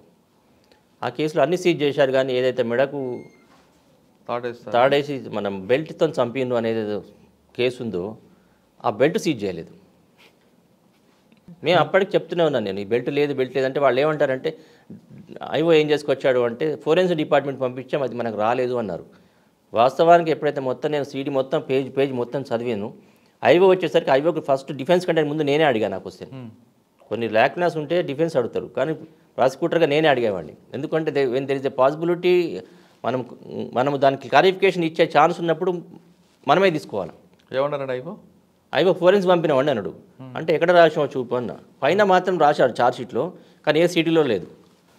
ఓకే, అవన్నీ రాసామని మేము రాసి మేము ఎస్పీల కమిషనర్కు ఎస్పీలకు కూడా మేము లెటర్లు పెట్టడం జరిగింది యాక్షన్ తీసుకోమని. తర్వాత ఏమైంది అనేది మనకు సంబంధం లేదు. సార్ ఆ కేసులోనే పెంట నిజంగా పోయింది అనుకుందామండి, అప్పుడు ఏం చేయాలంటారు? అప్పీల్ చేయాలండి. అప్పీల్స్ గ్రౌండ్స్ ఉన్నాయా లేవో చూసుకోవాలా. అప్పీల్ గ్రౌండ్స్ ఉంటే వేసుకోవచ్చు. అంటే ఒక నిందితుడు ఆయుధాన్ని పారేసినా మనం ఆయుధం దొరకకుండా కూడా వేరే ఎవిడెన్స్ ఉంటుంది కదా, వేరే సర్కమ్స్టాన్సెస్ మీద మనం డెవలప్ చేయొచ్చు. కానీ కొన్ని కేసుల్లో ఆ ఆయుధం కోసం టైం అంతా వేస్ట్ చేస్తుంటారు. ఎందుకండి ఆయుధం అనేది సపోజ్ మీకు కత్తితో కోసినాడు, ప్రత్యక్ష సాక్షులు ఉన్నప్పుడు ఆయుధం దొరకనప్పుడు అది కొంతవరకు మనకు ఉపయోగపడుతుంది. ప్రత్యేక సాక్షులు లేనప్పుడు మాత్రమే ఆయుధం ఇంపార్టెంట్. సర్కమ్స్టాన్షియల్ ఎవిడెన్స్ మీద డెవలప్ అయిన కేసుకు మాత్రం all chain of the circumstances must be proved. I witness ఉన్న దానికి అవసరం లేదు. అది ఐ విట్నెస్ ఉన్న తర్వాత కూడా ఒక కర్రతో ఒక వ్యక్తి మీద దాడి చేసినప్పుడు ఆ కర్ర సీజ్ చేయాలి. అప్పుడు హయ్యర్ అఫెన్స్ నుంచి లెస్సర్ అఫెన్స్కి వస్తుంది. ఇంటెన్సిటీ ఆఫ్ ది అఫెన్స్ తగ్గుతుంది. అచ్చా. కానీ ఆయుధం అనేది ఇంపార్టెంట్. ఆయుధం అంటే కొంతమంది ముదురైన క్రిమినల్స్ ఉంటారు అనుకోండి, హ్యాబిచువల్ అఫెండర్స్, వాడి కత్తితోనో లేదంటే తుపాకీతోనో కాల్చి అది తీసుకెళ్ళి గోదావరిలోనో లేదా కృష్ణాలోనో గంగలో పడేస్తాడు. మరి అప్పుడు ఏం చేయాలి? అది మనం సాధ్యమైనంత రికవరీ చేసే ప్రయత్నం చేయాలి. రికవరీ చేయలేనప్పుడు మనం దాన్ని బ్లాక్ అండ్ వైట్గా సీడీలో డెవలప్ చేయాలి. ఏ సర్కమ్స్టాన్సెస్లో ఏ పరిస్థితుల్లో మనం దాన్ని మనం రికవరీ చేయలేకపోయినాము, in spite of the best efforts made by the IO. మనం చేయాల్సిన బాధ్యత అంతా చేయాల్సిన పని అంతా చేసి అయినా కూడా మనం దాన్ని దొరకబట్టలేదు అనుకోండి, సీజ్ చేయలేదు అనుకోండి, అప్పుడు దాని సీడీలు ఉంటాయి కదా మనకు, కేస్ డైరీ అంటారు. పార్ట్ 1 కేస్ డైరీ అంటారు, పార్ట్ 2 కేస్ డైరీ అంటారు. వాటి కనుక మనం విప్లవీకరణ గురించి రాసి కోర్టుని కన్విన్స్ చేయగలిగితే అప్పుడు కూడా శిక్ష పడుతుంది. అచ్చా, పారిశ్రామిక సంతోషపడడానికి కూడా లేదు. ఇప్పుడు కార్పస్ డెలిక్టీ అని ఉంది. కార్పస్ డెలిక్టీ అంటే శవం, మనిషి చచ్చిపోతే చంపేసి ఎక్కడో వాగులో పడేస్తాడు, శవం దొరకదు, కానీ చంపిన మాట వాస్తవం. అది కార్పస్ డెలిక్ట్. కార్పస్ అంటే డెడ్ బాడీ, డెలిక్టీ అంటే నాట్ ఫౌండ్. అట్లాంటి కేసులలో కూడా కేసులు శిక్ష పడినాయి. కానీ కొన్ని కేసుల్లో డెడ్ బాడీని తీసుకొచ్చి తల నరికేస్తారు, తల ఎక్కడ పడేస్తాడు. అవును, బాడీ ఒక దగ్గర ఉంటుంది, నిందితుడు దొరుకుతాడు, హెడ్ దొరకదు. అప్పుడు ఏం చేయాలండి? అప్పుడు డిఎన్ఏ టెస్ట్ ఉంటుంది. బాడీ ఉంది కదా, అవును, ఈ తల నాది కాదంటాడు, వాడిది కాదంటాడు, డిఎన్ఏ టెస్ట్ చేయించు కదా. ఇప్పుడు కొత్త విక్టిమ్ డిసీజ్డ్ ఫ్యామిలీతో డిఎన్ఏ టెస్ట్ చేయించాలా. చేయించి అప్పుడు మ్యాచ్ అయితే డిఎన్ఏ మ్యాచ్ పర్ఫెక్ట్ ఎవిడెన్స్ కదా. అచ్చా సార్, గుంటూరు జిల్లాలో ఒకసారి హెడ్ దొరికింది అనుకోండి, సూపర్ ఇంపోజిషన్ చేయించవచ్చు ఫోటోతోని. ఓకే, వాడిదా కాదని సూపర్ ఇంపోజిషన్ చేస్తే తెలిసిపోద్ది ఫారెన్సిక్లో. సార్ మాచర్ల లాంటి ప్రాంతంలో గతంలో ఇప్పుడు కాదు, మర్డర్ చేసిన తర్వాత వాడే వచ్చి సరెండర్ అవుతాడు పోలీస్ స్టేషన్లో, కానీ బాడీ దొరకదు. నేను చంపాను అని చెప్పిన తర్వాత కూడా పోలీసులు యాక్సెప్ట్ చేయరు. అప్పుడు ఏం చేయాలంటారు? చంపాను అనేది చెల్లదు. Confession under section 25 of evidence act ఇది నాట్ అడ్మిసిబుల్ కదా. వాంగ్మూలం ఇప్పుడు కన్ఫెషన్ అనేది ఒప్పుకోలు పోలీసుల ముందు, confession to A police officer is not admissible. అవును, సెక్షన్ 24, 25, 26 కింద రికవర్ ఉండాలి. దానికి నెక్సెస్ ఉండాలి. Fact discovered, dead body discover చేయాలి. చేయనప్పుడు ఏ పరిస్థితిలో చేయలేరు. దీనికి ఈ నేరం చేసిన ఎట్టి పరిస్థితిలో చేసిండు నేరం, ఏ పరిస్థితిలో చేసిండు, రాత్రిపూట జరిగిందా, పగటిపూట జరిగిందా, దానికి ఒక మోటివ్ ఏంది. Motive is important. మోటివ్ ఏంది, వీడి ఇంటెన్షన్ ఏంది, చంపడానికి కారణం ఏంది, అసలు నిజంగా చంపిండా లేదా, అవన్నీ కూడా మనం క్షుణ్ణంగా పరిశీలించాల్సి వస్తుంది. అది ఐఓ మీద డిపెండ్ అయి ఉంటుంది. బాడీ రికవర్ కాకుండా పర్వాలేదు, రికవర్ కాకుండా పర్లేదు, కానీ చంపేంత వరకు మోటివ్ ఉన్నది అని మనం ప్రూవ్ చేయాలి, ఎస్టాబ్లిష్ చేసుకుంటాం. ఐఓ మీదనే ఆధారపడి ఉంటుంది ఎక్కువ. అంటే ఆయనకు ఒక ప్యాషన్, ఒక స్కిల్ ఉంటే ఖచ్చితంగా అందులో తప్పకుండా చేస్తారు. చాలా మంది ఐఓస్ ఉన్నారు అట్లా చేసిన వాళ్ళు.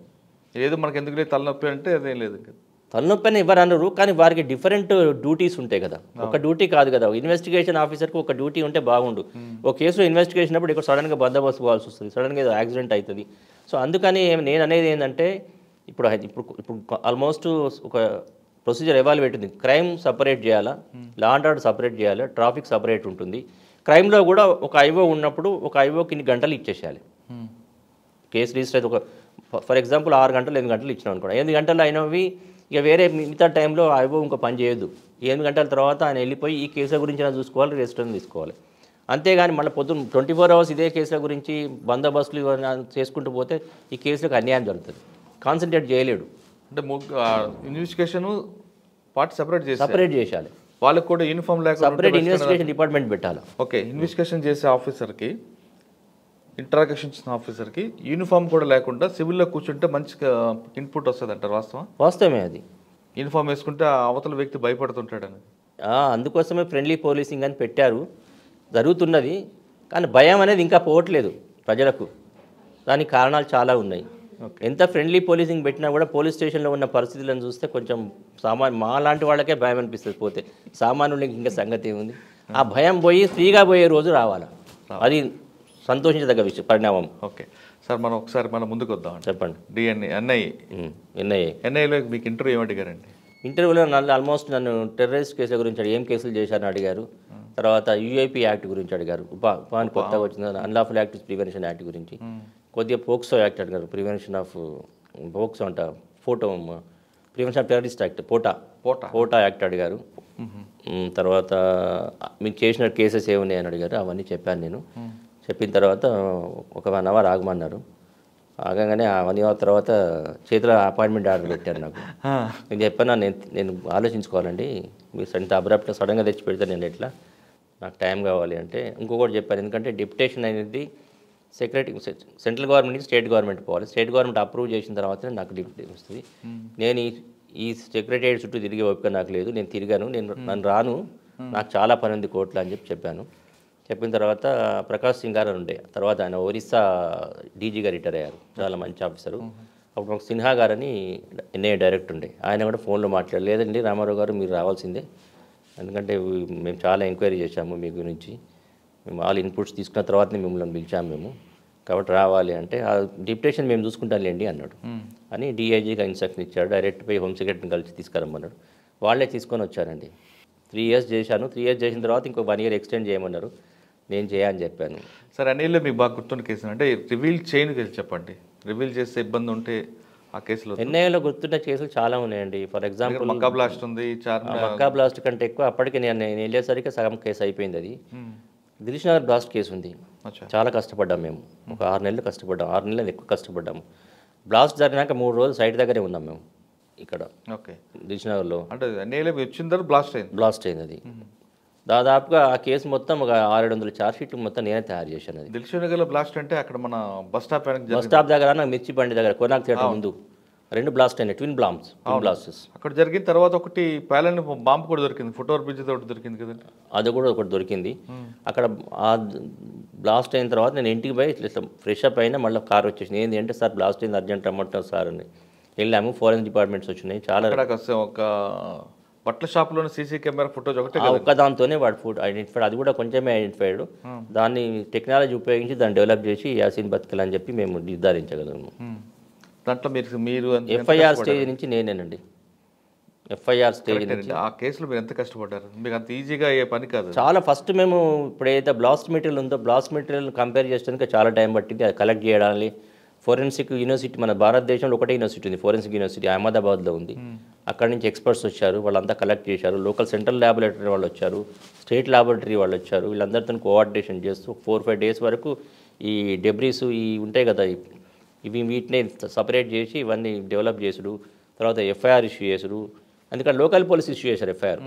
అవి మాకు వచ్చేసరికి 1-10 రోజులు పట్టింది ట్రాన్స్ఫర్ అయ్యేసరికి. ఓకే, మళ్ళీ ఇప్పుడు మేము తీసుకునేటప్పుడు ఏమవుతుంది, వాళ్ళు చేసిన మెటీరియల్ను వాళ్ళు సీజ్ చేసిన, మేము సీజ్ చేసినా వాళ్ళకే ఇచ్చేసాం, లోకల్ పోలీస్ ఇన్వెస్టిగేషన్ కాబట్టి.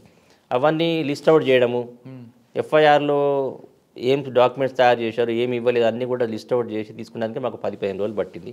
దాని తర్వాత ఇక మేము వేటలో మా ఐఓస్ సునీల్ ఇమాన్యుల్ అని వారి ఎస్పీ గారిని ఐఓగా సెంట్రల్ గవర్నమెంట్ డిజిగ్నేట్ చేసింది. మొత్తం ఆయన వల్ల చాలామంది టీంలు చేశారు. I was the legal adviser and assisted by 2 PPs ఉంటుంది నాకు. అందులో కన్విక్షన్ వచ్చింది కదండి? దాంట్లో కన్విక్షన్ వచ్చింది, అందరికీ అదైందండి. ఇలా డెత్ సెంటెన్స్ వచ్చింది. ఇప్పుడు హైకోర్టులో ఆర్గ్యుమెంట్స్ నడుస్తున్నాయి, డెత్ సెంటెన్స్ మీద కన్ఫర్మ్ చేయాలా వద్దా దాని మీద నడుస్తున్నదండి. ఈ 2 కాకుండా ఇంకేమున్నాయండి? ఇంకోటి లష్కర్ ఏ తోయిబా ఒకటి కేసు చేశానండి. అది local ST special task force వాళ్ళు చేశారు. కానీ నేను ఎన్ఐఏకి వచ్చేసరికి ఛార్జ్షీట్ వేశారు, ఒక ఛార్జ్షీట్ వేశారు కానీ ఆ ఛార్జ్షీట్లో పేలవంగా ఉంది, అందులో సాక్ష్యాధారాలు ఏం లేవు. నేను వచ్చిన తర్వాత దాన్ని ఇంట్రెస్ట్గా తీసుకొని దాంట్లో ఒక విశాల్ గారు కానీ అప్పట్లో అడిషనల్ ఎస్పీ ఢిల్లీలో ఉండేవాడు, అతను ఇక్కడ పిలిపించి 2-3 నెలలు ఉంచి దాన్ని మొత్తం దాన్ని స్ట్రెంథన్ చేశామండి కేసు. మళ్ళీ ఆల్మోస్ట్ ఫర్దర్ రీఇన్వెస్టిగేషన్ కాకుండా ఫర్దర్ ఇన్వెస్టిగేషన్లోనే మేము చాలా స్ట్రెంథన్ చేసి డాక్యుమెంట్స్ సీజ్ చేసి ఫోరెన్సిక్ ఆడిట్ చేయించి వాడికి రెండు పాన్ కార్డ్స్ ఉన్నాయి. It went unnoticed. అవన్నీ తెప్పించి తర్వాత కొన్ని మన సౌదీ నుంచి handler was in Saudi. Okay. వీడికి కోడ్ భాష అది కూడా డీకోడింగ్ చేయలేదండి. అప్పుడు మన డిఐజీ గారు ఐఎన్ఆర్ గారు, ఎస్పీ గారు మన లడ్డా గారు, మహేష్ లడ్డా గారు, మేమందరం చాలా కష్టపడి అవన్నీ డీకోడింగ్ చేయించి తర్వాత letter of regulatory LR Pakistan పంపిన అనుకోండి, of course they are not accepted it, తయారు చేసి చాలా చేసినాం. కానీ యూఏపీ యాక్ట్ ప్రూవ్ కాలేదు అందులో. బికాజ్ అబ్దుల్ అజీజ్ అని ఒకడు హిజ్ హ్యాండ్లర్ ఉండే, వాడు ఐడెంటిటీ ప్రూవ్ ఎస్టాబ్లిష్ కాలేదు. కాబట్టి కేసు శిక్ష పడింది ఆర్మ్స్ యాక్ట్ కింద, తర్వాత ఎక్స్ప్లోజివ్స్ యాక్ట్లో పడింది, అంతేగాని యూఏపీ యాక్ట్లో పడలేదు. అచ్చా సార్, బత్కల్ బ్రదర్స్ గురించి చెప్పండి. బత్కల్ బ్రదర్స్ అనేది చాలా పేరు మోసిన వాళ్ళు, చాలా తెలివికల్లో వాళ్ళు అండి. బత్కల్ అంటే మీకు తెలుసు అనుకుంటా, ప్లేస్ అది ఊరు పేరు బత్కల్, ఉడిపి దగ్గర ఉంటుంది. అక్కడ ప్రిడామినెంట్లీ వాళ్ళే population. Yasin Bhatkal is drop out from the school. మన brother cousin Riyaz Bhatkal is now ISI కస్టడీలో ఉన్నాడు. సరే, అంతా ఆయన ఇక్కడ ఎన్కౌంటర్ రేట్ కదండి పాకిస్తాన్ అనుకుంటా, కావచ్చు మరి తెలియదు నాకు, ఈ మధ్యకాలంలో తెలియదు. వాళ్ళందా చేసిందండి ఇది. చాలా బెంగళూరులో ఒక ఇల్లు తీసుకున్నారు, అక్కడి నుంచి నడిపించారు. ఒక డెంటిస్ట్ ఉంటాడు, ఆయన ఇంట్లో కిరాయికి ఉన్నారు వీళ్ళు, అక్కడి నుంచి ఇదంతా యంత్రంగా నడిపించిండ్రు వాళ్ళు. ఇక్కడ షెల్టర్ ఎవరండి వాళ్ళకి? ఇక్కడ షెల్టర్ అక్కడ మన అబ్దుల్లాపూర్ మెట్లో ఒక ఇల్లు తీసుకున్నారండి, చదువుకుంటూ స్టూడెంట్స్ అని పేరు మీద తీసుకొని అక్కడ షెల్టర్ పెట్టుకున్నారు, అక్కడే బాంబు తయారు చేశారు. అసెంబ్లీ సార్, మీరు ఈ సర్వీస్లో రెగ్యులర్ పీపీ కింద బాగుందా, ఎన్ఐపీపీ చేస్తే బాగుందా? దేనికి అదేనండి, ఎన్ఐపీపీ అంటే ఎక్స్పోజర్ బాగుంటుంది, ఇదంటే law and order regular PP వస్తుంది. నేను ఆల్ పోస్టులు ఎగ్జామ్, నేను వర్క్ మీకు తెలిసిందే, మీకు స్టేట్ గవర్నమెంట్ జాబ్ చేశాను, సెంట్రల్ చేశాను, తర్వాత మేజిస్ట్రేట్గా చేశాను, అడ్వకేట్గా చేశాను, ఆల్ డిపార్ట్మెంట్ చేశాను. ఓకే, ఆ సాటిస్ఫాక్షన్ ఉంది నాకు. Right sir. ఎన్ఐ తర్వాత మళ్ళీ నేను రిపాట్రియేట్ అయిపోయి మళ్ళీ ఖమ్మమే పోస్టింగ్ ఇచ్చారండి నాకు. ఖమ్మం కాదు, సారీ, నాకు రాజమండ్రి ఇచ్చారు పీపీగా, అడిషనల్ పీపీ గ్రేడ్ 1గా రాజమండ్రి ఇచ్చారు, అడిషనల్ కోర్టు. తర్వాత అండి దాని తర్వాత మళ్ళీ నేను ఖమ్మం ఇచ్చారు నాకు పోస్టింగ్, రిపాట్రియేట్ అయిన స్టేట్కు బైఫర్కేషన్ అయిపోయిన తర్వాత మళ్ళీ ఖమ్మం ఇచ్చారు. ఖమ్మం ఎస్సీ/ఎస్టీ కోటే ఇచ్చారు మళ్ళీ. దాని తర్వాత అక్కడే ప్రమోషన్ అయ్యి పబ్లిక్ ప్రాసిక్యూటర్ రిటైర్ అయ్యాను అక్కడే 2018 30th జూన్ రోజు. దాని తర్వాత రిటైర్ అయ్యకంటే ముందు రోజే నాకు డీజీ గారు ఫోన్ చేసి, మహేందర్ రెడ్డి గారు నాకు సిఐడీలో హ్యాండ్ లేదు, నాకు లీగల్ అడ్వైజర్ పోస్ట్ లేదు, రండి అంటే నేను రాను అన్నాను. యాక్చువల్గా వినలేదు. సరే అయినా 2 months తర్వాత జాయిన్ అయిపోయాను నేను. కానీ మరి భీముడిపట్నం విశాఖపట్నం ఏంటండి? అది నేను మేజిస్ట్రేట్గా చేశానండి. ఏపీపీ ఉండగానే సీనియర్ ఏపీపీ ఖమ్మం చేస్తున్నప్పుడు ఏంటంటే అడ్హాక్ అపాయింట్మెంట్స్ అని పెట్టినప్పుడు మేజిస్ట్రేట్స్ చాలామంది తక్కువ ఉండేది, డైరెక్ట్ రిక్రూట్మెంట్ చేసుకుంటే చాలా టైం పడుతుంది అని చెప్పి ఏపీపీఎస్ నుంచి డైరెక్ట్గా తీసుకుంటారు ఇంటర్వ్యూతోని. తర్వాత ఎగ్జామ్ రాసి పాస్ అయినా మళ్ళీ రెగ్యులరైజ్ చేస్తారు. ఇంటర్వ్యూలో నేను సెలెక్ట్ అయ్యాను. నాకు first posting junior civil court ఇచ్చారు వైజాగ్లో. అక్కడ ఒక 9 నెలలు చేసిన తర్వాత మళ్ళీ భీమునిపట్నంలో హెవీ కోర్ట్, అది భీమునిపట్నం 8-10 కేసులు ఉంటాయి అప్పట్లో, సివిల్ అండ్ క్రిమినల్ కలుపుకొని. అందులో సింహాచలం సంబంధించిన 5-6 సివిల్ కేసులు. అప్పుడు అక్కడ ఎఫిషియెంట్ క్రిమినల్ అండ్ సివిల్ తెలిసిన ఆఫీసర్ కావాలి అని అప్పుడు నన్ను భీమునిపట్నం వేశారు. అక్కడ ఏమైనా గుర్తున్నాయండి కేసులు? అక్కడ చాలా ఉన్నాయండి. నేను దాదాపు సింహాచలం దేవస్థానం కేసెస్లో ఒక 4-5 3,000 వరకు నేనే డిస్పోజ్ చేశానండి. అక్కడ సింహాచలం కొండలను కబ్జా చేశారు కదా చాలామంది, ఆ కేసు గురించి చెప్పగలరా? కొండలు కబ్జా చేసిన ఒక 2 కేసులు జ్ఞాపకం ఉన్నాయి. ఒక కేసులో ఏం చేశారంటే ఒక 3 ఎకరాలు కబ్జా చేసి స్కూల్ కట్టుకున్నారు. అది డిమాలిషన్ కార్డు ఇచ్చారండి నేను. అంతకుముందు ఆఫీసర్ స్టేటస్కో ఇచ్చారు, ఆ స్టేటస్కో నేను ఎత్తేసాను. స్టేటస్కో వేకేట్ చేసి ప్రొసీడ్ యాజ్ పర్ లా అని రాశాను. దాని మీద వాళ్ళు డిస్ట్రిక్ట్ కోర్టు పోతే డిస్ట్రిక్ట్ కోర్టు సక్సెస్ కాలేదు, హైకోర్టు వేరే హైకోర్టు సక్సెస్ కాలేదు. తర్వాత గవర్నమెంట్ డిమాలిష్ చేసిందండి. అది డిమాలిష్ చేసి స్కూల్ని తీసేసింది అక్కడి నుంచి. అది మీకు బాగా గుర్తుండిపోయేది. నన్ను హైకోర్టు జడ్జి గారు కూడా అప్రిషియేట్ చేశారు. ఇక్కడ ఎన్ఐ అయిన తర్వాత మీరు ఖమ్మంతో పీపీ రిటైర్ అయిపోయానండి. సిఐడికి వచ్చాను. అప్పటి నుంచి ఎప్పటి నుంచి ఉన్నారు సిఐడిలో? సిఐడిలో నేను నవంబర్ 2018 నుంచి చేశానండి. ఇప్పటికీ ఉన్నారు? నేను అప్ టు జనవరి వరకు చేశాను. తర్వాత లీవ్ లెటర్ పంపించాను. ఇప్పుడు లీవ్ మీద ఉన్నాను. సిఐడిలో ఏం గుర్తున్నాయి సార్? సిఐడిలో చాలా అన్ని ఎక్కువ ఎకనామిక్ అఫెన్స్ ఉంటాయి, నార్కోటిక్స్ ఉంటాయి, సైబర్ క్రైమ్స్ బాగుంటాయి, సైబర్ క్రైమ్స్ ఉంటుంది. తర్వాత సిఐడిలో లీగల్ అడ్వైజర్కి ప్రయారిటీ ఎక్కడ ఇస్తారండి? ప్రతి paper through CID legal adviser దగ్గరే పోతుందండి. Every paper right from issue complaint lodge అయినప్పటి నుంచి ఎఫ్ఐఆర్ రిజిస్టర్ అయిన దగ్గర నుంచి every paper it goes through legal adviser. చాలా ఇంపార్టెన్స్ అండి సిఐడిలో. లీగల్ అడ్వైజర్ పాత్ర అనేది చాలా ప్రాధాన్యత సంతరించుకునే పోస్ట్ అది. ఓకే, మరి మీరు లీవ్లో ఉన్నారు కదండి. వేరే ఒక పీపీగా వచ్చారండి, రెగ్యులర్ పీపీని పెట్టుకున్నారు. అందుకే నేను జాయిన్ కావాలా వద్దని ఆలోచిస్తున్నాను. కాదు, సాధారణంగా సిఐడి దగ్గరికి ముందుకు ఎఫ్ఐఆర్ ఇష్యూ చేసిన తర్వాత లీగల్ ఓపెన్ తీసుకున్న కేసులు ఉంటాయండి. ఉంటాయండి, ప్రతి ఉంటాయండి. ముందు అసలు ఎఫ్ఐఆర్ రెండు ఉంటాయి. ఇప్పుడు రెండు రకాలండి. ఇప్పుడు కొన్ని డెసిషన్స్ ఏమున్నాయంటే Lalita Kumari versus state of UP అని ఉంది. దాంట్లో సుప్రీంకోర్టు వారు ఏం చెప్పారంటే అన్ని కేసెస్లో ప్రాథమిక విచారణ చేయకూడదు, కాగ్నిజబుల్ అఫెన్స్ ఉంటే ప్రతి కేసులు కూడా రిజిస్టర్ చేసిన తర్వాత ఇన్వెస్టిగేట్ చేయాలి. కానీ కొన్ని కేసెస్ మాత్రం ప్రాథమిక విచారణ చేయొచ్చు. ఒకటి మ్యాట్రిమోనియల్ అఫెన్సెస్, రెండు ఎకనామిక్ అఫెన్సెస్. ఈ రెండింటిలో మాత్రం ప్రాథమిక విచారణ చేయొచ్చు అని ఉంది. సో ప్రాథమిక విచారణ చేసిన తర్వాతనే కేసు రిజిస్టర్ చేయాలి. అయితే ప్రాథమికంగా దీంట్లో కాగ్నిజబుల్ అఫెన్స్ మేడౌట్ అవుతుందా లేదా అనేది కూడా ఒపీనియన్కి వస్తుందండి. విచారించిన తర్వాత రిపోర్ట్ పంపిన తర్వాత పీపీ దగ్గరకు వస్తుంది. పీపీ కేస్ ఇస్ మేడౌట్ అంటే అప్పుడు రిజిస్టర్ అవుతారు, లేదు అంటే రిజిస్టర్ చేయరు. ప్రతి పేపరు ముద్దాయిని యాడ్ చేయాలన్నా, ముద్దాయిని తీసేయాలన్నా, విట్నెస్ సరిగా ఎగ్జామిన్ చేసిందా లేదా, ఇంకెవరి విట్నెస్లు ఎగ్జామ్ చేయాలి, ఇంకా ఏం కాంటెంట్స్ రావాలి అని కూడా ప్రతిదీ కూడా సిఐడిలో క్షుణ్ణంగా చేస్తారండి. సార్, మీ సర్వీస్లో మీకు బాగా నచ్చిన జ్యుడిషియల్ ఆఫీసర్ ఎవరు, అదేవిధంగా పోలీస్ ఆఫీసర్ ఎవరండి? చాలా అందరూ మీతో క్లోజ్గా ఉంటారు. చాలా మంది ఉన్నారు క్లోజ్, చాలా మందిని చూశాను నేను. చాలా మంది బాగుంటారు ఆయన దగ్గర. నేను అందరితోని కూడా ఫ్రెండ్లీగా ఉండేవాడిని. ఫ్రెండ్లీగా ఉంటారు, అది కాదు. మీకు బాగా నచ్చిన ఆఫీసర్ అంటే వర్క్ పరంగా చాలా మంది ఉన్నారండి. నాకు రవిశంకర్ అయ్యన్నార్ గారు అన్నారు, చాలా రవిశంకర్ అయ్యన్నార్ గారు, మహేష్ లడ్డా గారు, వీళ్ళిద్దరు ఎన్ఐఏలో చేశాను నేను. చౌహాన్ గారు, మురళీ భగవత్ గారు, మేమంతా ఖమ్మంలో చేసిన వాళ్ళం. మేమంతా భగవత్ గారు, వివి శ్రీనివాసరావు గారు, ఖమ్మం వివి శ్రీనివాసరావు గారు, తర్వాత చాలామంది సుధీర్ బాబు గారు నుండి పుట్టే సుధీర్ బాబు గారు, చాలామంది ఉన్నారండి. అదే జడ్జెస్ వైపు అంటే జడ్జెస్ వైపు ఇప్పుడు కే లక్ష్మణ్ గారు అని మొన్న ట్రాన్స్ఫర్ అయిపోయారు రాజస్థాన్ కాబట్టి వారు ఉండేది. తర్వాత పాత్రుడు గారు, నేను అప్పుడు ఏపీపీగా ఉంటే పాత్రుడు గారు, తర్వాత ఇంకా చాలామంది ఉన్నారండి.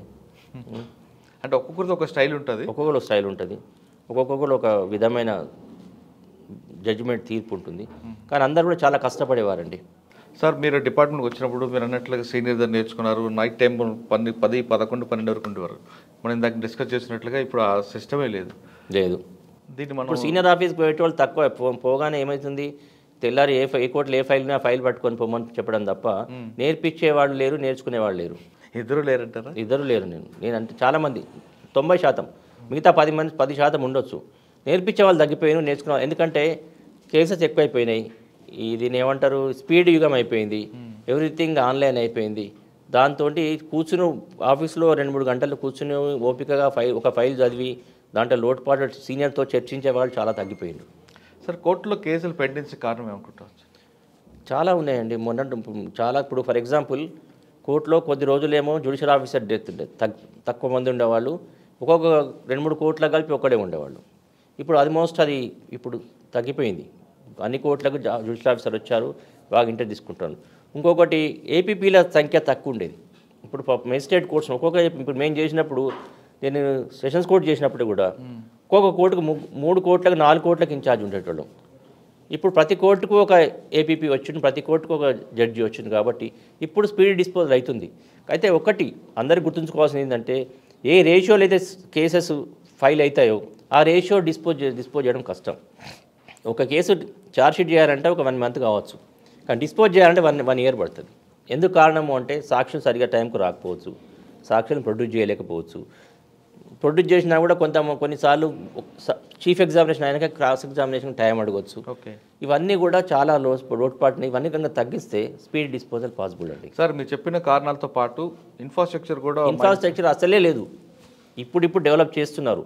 కోర్టు బిల్డింగ్స్ అనేది లేవు, కోర్టు ప్రాపర్టీ రూమ్స్ లేవు, రికార్డ్ రూమ్స్ లేవు, కూర్చుందానికి బల్ల లేకుండా ఒకప్పుడు. ఇప్పుడు మాత్రం బాగా డెవలప్ అయింది జ్యుడిషియల్. రావాలంటే ఇప్పటికీ ఏపీపీలో కూర్చుందామంటే రూములు లేవండి.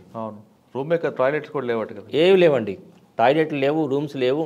ఇప్పుడు డెవలప్ అవుతున్నాయి, ఇంకా రావాలా. ప్రతి కోర్టు అన్నప్పుడు కోర్టులో ఒక జీపీ, ఒక ఏపీపీ ఉంటాడు, ఒక పీపీ ఉంటాడు. వాళ్ళందరికీ కూడా ఒక రూమ్ ఉండాలా, with including toilet plus anti room ఉండాలి. కనీసం ఒక ½ అవర్ వాడు కూడా హ్యూమన్ బీయింగే కదా, యాంటీ రూమ్ ఉండాలా. ఒక జీపీకి ఉండాలా, ఒక ఏపీపీకి ఉండాలా, ప్రతి లీగల్ ఆఫీసర్కి ఉండాలి. ఇన్ఫ్రాస్ట్రక్చర్ డెవలప్ చేయండి, స్టాఫ్ పెట్టండి. ప్రతి ఏపీపీకి ఒక డేటా ఎంట్రీ ఆపరేటర్ అవసరం అండి. ఎందుకంటే కౌంటర్స్ చేయాల్సి వస్తుంది. బెయిల్ ఆఫీసులో ఎంతసేపు అని రాసుకుంటూ కూర్చుంటాడు. సరే ఒక ల్యాప్టాప్ ఇచ్చారు, ఇప్పుడు బాగానే ఉంది. ల్యాప్టాప్ కొట్టుకోవాలి, ప్రింటర్ కావాలి కదా, ప్రింటర్ ఇచ్చారు. మరి ఈయన టైం ఉండాలి కదా, టైప్ చేసే టైం. దానికి ఒక డేటా ఎంట్రీ ఆపరేటర్ ఇస్తే చాలా బాగా నడుస్తుందండి. సార్ కోర్టు అనగానే కొన్ని కోర్టులు కాగానే కింద మేజిస్ట్రేట్ కోర్టులు కానీ, లేదంటే మీరు చెప్తున్న జిల్లా కోర్టులు కూడా, నాంపల్లి లాంటి కోర్టు తీసుకుంటే ఆ వాతావరణమే అసలు చూస్తుంటే కొంచెం ఎంబరాసింగ్ ఉంటుంది, చాలా క్లమ్సీగా ఉంటుందండి. మరి కక్షిదారు ఎందుకు వస్తాడు? అసలు పీపీలు ఎలా కూర్చుంటారు, జడ్జి గారు ఎలా కూర్చుంటారు ఆ వాతావరణం నుండి? అది చాలా ఇది బాగా నిజంగా కూడా అందరూ దీని గురించి చర్చించాల్సిన విషయం. ఇప్పుడు నాంపల్లి కోర్ట్స్ పోతే చాలా హెవీ కోర్ట్స్ ఉంటాయండి, చాలా కోర్ట్స్ ఉంటాయి. చాలా కోర్ట్స్ అన్నీ సెంట్రలైజ్డ్ అయ్యేసరికి ఏమైపోయిందంటే ఆల్మోస్ట్ కోర్ట్స్ హాల్స్ చిన్నగా అయిపోయినాయి, అడ్వకేట్స్ ఎక్కువైపోయింది, కక్షిదారులు ఎక్కువైపోయినారు. అకామిడేట్ చేసుడు కష్టం అయిపోతుంది. అటువంటి వాతావరణం చూసినప్పుడు సాక్ష్యం చెప్పాడు ఎందుకు వస్తాడండి? తక్కువ. అందుకే మనకు కంజీనియల్ ఆటోమేషన్ డెవలప్ చేసుకోవాలి. అట్లాంటి కోర్టులు అనేది డీసెంట్రలైజ్ చేస్తే బాగుంటుందేమో అనిపిస్తుంది. మరి అది ఎంతవరకు అసలు వాతావరణం బాగోదు కదా, బాగలేదు. అది కంజీనియల్ ఆటోమేషన్ కల్పించాల్సిన బాధ్యత గవర్నమెంట్ ఇది, స్టేట్ గవర్నమెంట్ ఇది. మంచి వాతావరణం ఉంటే సాక్ష్యం చెప్పేవాడు కూడా వస్తాడు. మంచి వాతావరణం ఉండాలి. వాడిని రిసీవింగ్ చేసుకోవడం. ఫర్ ఎగ్జాంపుల్ కోర్టుకు ఒక సాక్షి వస్తాడండి. సాక్షి వచ్చిన తర్వాత వాడిని మర్యాదగా రిసీవ్ చేసుకొని కోర్టు ముందు ప్రవేశపెడితే వాడు టెన్షన్ ఫీల్ కావద్దు. టెన్షన్ ఫీల్ కాకుండా సామరస్యంగా వాడిని తీసుకుపోయి బోన్లో పెడితే అన్నీ చెప్తాడు. కోర్టు చూడగానే వాడికి భయం వేస్తుంది. లోపలికి పోవాలంటే కానిస్టేబుల్ అంటాడు, ఇట్రా అంటాడు. మ్యాన్ హ్యాండ్లింగ్ అనేది సాక్షులు జరుగుతుంది. జస్టిస్ కేటీ థామస్ గారు జడ్జిమెంట్ ఇచ్చింది, చాలా బాగా జడ్జిమెంట్ అది సుప్రీంకోర్టు. సాక్షులను ఎట్లా మ్యాన్ హ్యాండ్లింగ్ చేస్తున్నారు, ఎట్లా డీల్ చేయాలని చాలా మంచి జడ్జిమెంట్. అది అందరూ చదవాల్సిన విషయం. అదే మీరు అన్నట్లుగా సాక్ష్యం రాగానే కానిస్టేబుల్ ముందు పలకరించాడు. వాడికి మంచిలు తాగడానికి నీళ్ళు ఉండవు, వాడికి టాయిలెట్స్ ఉండవు, మంచిలు తాగడానికి నీళ్ళు ఉండవు, వాడికి కూర్చుంటే ప్లేస్ ఉండదు. ప్రతి కోర్టుకు ఒక సాక్షులు వెయిట్ చేసడానికి ఒక వెయిటింగ్ హాల్ ఉండాలి. అవి లేవు ఎక్కడ కూడా. చాలా కొన్ని కోర్టులలో ఉన్నాయి, ఇప్పుడు ఉన్నాయి, కొన్ని కోర్టులో లేవు. అందుకే సాక్షులు కూడా కోర్టుకు వెళ్ళాలంటే భయపడతారు. తర్వాత వచ్చినాక వాయిదా తీసుకోవడం అనేది ఇంకో పెద్ద ప్రాబ్లం. వాడు సొంత డబ్బుల నుంచి వస్తుంది, బాటా ఇవ్వాలి వాడికి. బాటా ఇస్తే వస్తాడు. ఇప్పుడు నేను ఎక్కడి నుంచో సపోజ్ ఇక్కడ జరిగింది, ఎన్ఐఏ కేసులు తీసుకుందాం ఫర్ ఎగ్జాంపుల్. అంటే సరే సెంట్రల్ గవర్నమెంట్ అది అఫీషియల్ మాల్దాల కౌంటర్ ఫీట్ కరెన్సీ నోట్స్ పట్టుకున్నారు. అక్కడి నుంచి సాక్ష్యం తీసుకొని రావాలి కదా. మాల్దా వెస్ట్ బెంగాల్ అంటే బార్డర్ అది, వెస్ట్ బెంగాల్ మన బార్డర్, బంగ్లా బార్డర్. అక్కడి నుంచి సాక్ష్యం తీసుకొని రావాలి. ఎన్ఐఏ లాంటి ప్లేస్లో ఏం చేస్తారంటే 3 రోజుల ముందే వచ్చేస్తారు. వాడు ఒక 2 రోజులు రెస్ట్ ఇస్తారు. రెస్ట్ ఇచ్చిన తర్వాత కోర్టు తీసుకుపోయి సాక్ష్యం చెప్పిస్తారు. వాడికి అన్ని భోజనాలు ఏర్పాటు చేస్తారు, రాను బస్సు కిరాయి, మన ట్రైన్ టికెట్ అన్ని ఇస్తారు. అట్లా ఇక్కడ మన లోకల్ దూరం ఉన్న వాళ్ళకు కనీసం భోజనం పెట్టకుండా బస్ టికెట్ అన్న ఇస్తే వాడు సంతోషంగా వస్తాడు కదా. చాలామంది మన దగ్గర వచ్చే సాక్షులు పూర్ పీపుల్, బీదవారే వస్తారు. మిడిల్ క్లాస్ వారు, అప్పర్ మిడిల్ క్లాస్ వారు, లోవర్ మిడిల్ క్లాస్ వారే వస్తారు. మరి వాడు జేబులో నుంచి డబ్బు పెట్టుకొని వాడికి ఏమి ఇంట్రెస్ట్ అని వస్తాడు? బస్సు కోసమే కాదండి, ఆ రోజు ఆయన వస్తే కూలి కూడా భోజనం కూడా కూలి పోతుంది అనుకో, దొరికే భోజనం పోతుంది కదా. అది మనం ప్రొవైడ్ చేసే స్థితిలో ఉండాలి. అది దానికి అడెక్వేట్ ఫండ్స్ మాత్రం డెవలప్ చేయాల్సి ఉంటుంది. రిలీజ్ చేస్తే బాగుంటుంది. అంటే ఎక్కువగా ఇప్పుడు స్టేట్ కూడా కోర్టుల మీద ఎక్కువ ఫోకస్ చేయాలి. అది కోర్టు అనేసరికి ఎట్లయిపోయిందంటే అది ఇన్కమ్ రాదు కాబట్టి డెడ్ ఇన్కమ్ అది. దానికోసం ఇంట్రెస్ట్ చూసుకోరు. కానీ అది కూడా ఒక అంగమే కదా మన శరీరంలో. అది కూడా మన వ్యవస్థలో ఒక భాగము. అది లేకుంటే ల్యాండ్ ఆర్డర్ కంట్రోల్ లేకుంటే మన వ్యవస్థనే నడవదు. కరెక్ట్గా వాళ్ళకి అర్థం కాని విషయం ఏంటంటే, ఇప్పుడు అదే మీరు ఫారిన్ కంట్రీస్ తీసుకుంటే కన్వెన్షన్ రేట్ ఎంత పెరిగిందంటే అక్కడ డెవలప్మెంట్ కనిపిస్తుంటుంది. అవును, అక్కడ వాలంటీర్గా వస్తారు విట్నెసెస్, సాక్షులు. ఇక్కడ మన దగ్గర కూడా చేసే కన్వెన్షన్ రేట్ పెరుగుతుంది. విట్నెసెస్ వాలంటీర్గా కోర్టుకు వచ్చేటట్టు చేయాలి. ఇప్పుడు మనకు ఎక్కడ ప్రాబ్లం వస్తుందంటే విట్నెస్లకు మనసులో ఏం పడిపోయిందంటే, మనం సాక్షి అని చెప్తే మనల్ని వేధింపులు ఎక్కువైతాయి. మీరు అన్నది విట్నెస్ కాదండి, కంప్లైంట్ కూడా కోర్టుకు వెళ్ళాలంటే భయపడతారు. ముద్దాయిల కంటే ఎక్కువ విట్నెస్కే హారాస్మెంట్ ఎక్కువైతుంది, అందుకని భయపడి రావట్లేదు అంటారు వాళ్ళు. కాబట్టి ఆ సిస్టమ్ మనం తీసేసి ముద్దాయిలో మనము ఫ్రెండ్లీ నేచర్ డెవలప్ చేసేది మన సాక్షుల్లో. ఇప్పుడు ముద్దాయికి ఏముంది, వాడు డబ్బులు ఉన్నోడు పెద్ద అడ్వకేట్లు ఎంగేజ్ చేసుకుంటారు, డబ్బులు లేనోళ్ళు ఏదో చిన్న మొత్తానికి అడ్వకేట్లు అయితే ఉంటారు వాళ్ళకు. వీడికి ఎవరుంటారు, విక్టిమ్ సపోర్టింగ్ సిస్టమ్ అనేది డెవలప్ చేయాలి మన దగ్గర.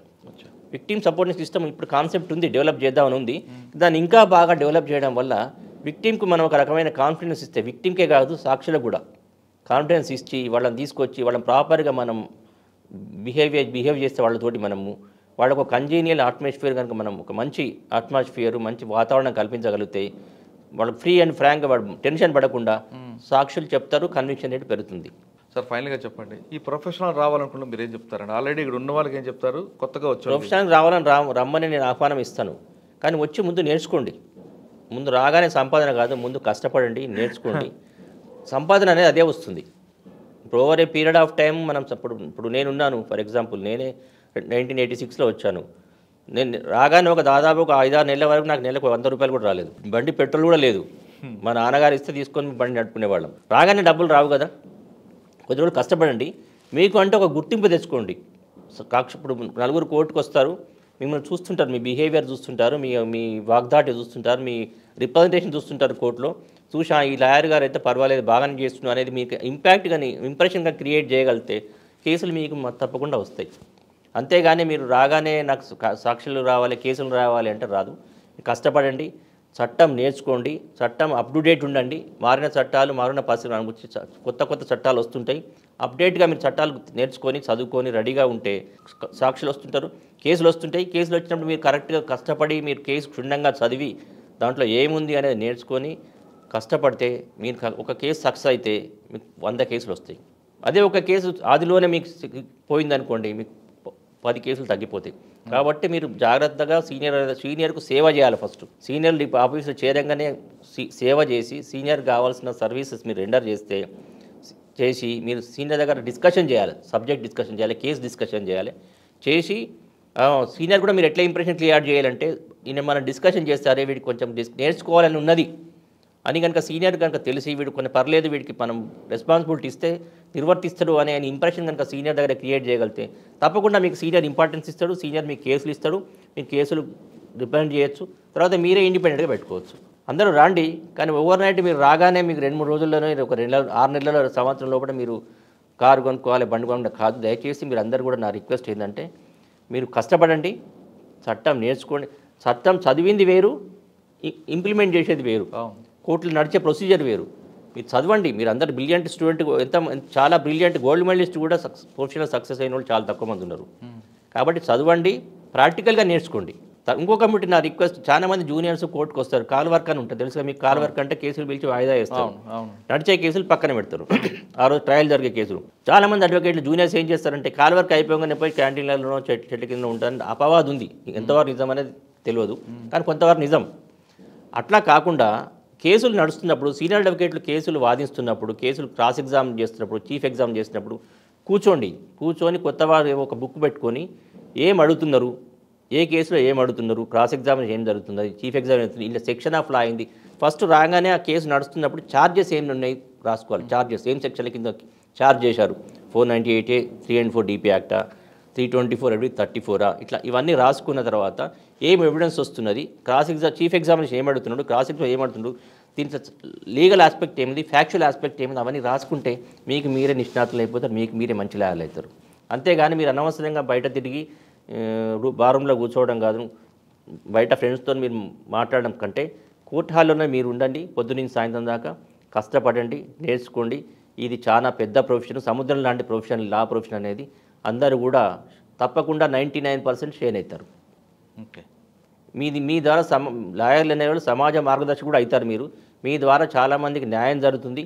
ఎప్పుడైతే మీరు ఎదుటి కక్షిదారుల కళ్ళల్లో సంతోషం చూడగలిగినప్పుడే మీరు సక్సెస్ఫుల్ లాయర్. ఓకే, అంతవరకు మీరు సక్సెస్ఫుల్ లాయర్ కాదు. ఏదో 4 పైసలు వచ్చినాయి, నేను కారు కొనుక్కున్న, బిల్డింగ్ ఉన్నంత మాత్రాన మీరు మీ ఆత్మకు మీరు సమాధానం చెప్పుకోలేరు. మీరు సహాయం చేయండి సాక్షులకు, మన కక్షిదారులకు. వాళ్ళు ఎప్పుడైతే కేసు గెలిచిండ్రు, కేసు అక్విటల్ అయింది అని సంతోషంగా పోయినరు, అప్పుడు మీరు లక్షలు సంపాదించినట్లు లెక్క, మీరు లక్షల మంది సాక్షిదారులను సంపాదించుకున్నట్లు లెక్క. మీరు మీ గురించి పోయి నలుగురికి చెప్తాడు, అది మౌత్ పబ్లిసిటీ ఎక్కువ ఉంటుంది, మీకు చాలా లాభం జరుగుతుంది. మీరు అది చూసుకోండి, కానీ తాత్కాలిక ఉపశమనాలకు మాత్రం పోకండి అని నా రిక్వెస్ట్. అది కాకుండా సార్ కొంతమంది వీరు వారు అయినట్లుగా కొంత ప్రొఫెషనల్గా ఉంటారు, కొంత సర్వీస్ మోటలు ఉంటారు, కొంతమంది క్రిమినల్స్గా మారిపోతుంటారు. అది చాలా తప్పండి. అంటే ఒక క్లయింట్ ఒక అడ్వకేట్ నమ్మి తన దగ్గర దాచుకున్న రహస్యాన్ని ఇస్తే పక్క వాళ్ళ ఆపోజిట్ పార్టీకి చెప్పడం, అది చాలా తప్పండి. అది దానికి వేరే పదం ఉంది, అది మాట్లాడితే బాగోదు. అలాంటి దయచేసి చేయకూడదు. ఎవరైనా సరే మనం ఒక ఓత్ తీసుకొని వస్తాం ఈ ప్రొఫెషన్లకు. ప్రతి వారు ఓత్ తీసుకొని వచ్చినప్పుడు కనీసం దాన్ని సద్వినియోగం చేయకుండా దుర్వినియోగం చేయకండి. మీరు నాది ఒకటే మోటో, నేను మా పోలీస్ ఆఫీసర్ కూడా చెప్పేవాళ్ళు, ఇన్వెస్టిగేట్ ఆఫీసర్కు, మీరు న్యాయం చేయకుండా అన్యాయం చేయకండి అని చెప్పేవాడు నేను. మీరు న్యాయం చేయలేకుండా వదిలిపెట్టండి, అన్యాయం మాత్రం చేయొద్దు. అట్లాగే మీకు ఇచ్చిన మీ ప్రొఫెషన్లో వచ్చిన మీ అవకాశాన్ని సద్వినియోగం చేసుకోండి, కానీ దుర్వినియోగం చేయకండి. అది లా ప్రొఫెషన్ రండి, వచ్చిన వెంటనే డబ్బుల కోసం ఆశించకుండా పనిచేయండి అంటున్నారు రామారావు గారు. అతని కెరియర్లో రోజుకు 100 రూపాయలకు సంపాదించుకోవడం అనే పరిస్థితి నుంచి ఈరోజు మంచి పేరుతో పాటు ఆయన ఆర్థికంగా స్థిరపడ్డారు. ఆయన ఆర్థికంగా స్థిరపడ్డారంటే ఒక రోజుకు రాత్రి కాదు, దాదాపు 30 సంవత్సరాల సర్వీస్లో ఆయన మంచి పేరు తీసుకొచ్చారు. ఆయన వర్క్లో మంచి స్కిల్ ఉంది కాబట్టి NIA సంస్థ కూడా ఆయనకి వెంటపడి మరీ పీపీగా పెట్టుకున్నారు. కాబట్టి మీరు కూడా రండి, వచ్చిన తర్వాత పేదవాడికి న్యాయం చేయాలని ఆలోచన రండి, ఖచ్చితంగా మీరు కూడా సక్సెస్ అవుతారు, తర్వాత మంచి పేరు వస్తుంది అంటున్నారు రామారావు గారు. ఇది ఈ వారం రామారావు గారితో ఎక్సలెంట్ ఇంటర్వ్యూ. వచ్చే వారం మరో గెస్ట్తో మళ్ళీ కలుద్దాం. అంతరం నమస్కారం. Thank you sir, thank you very much.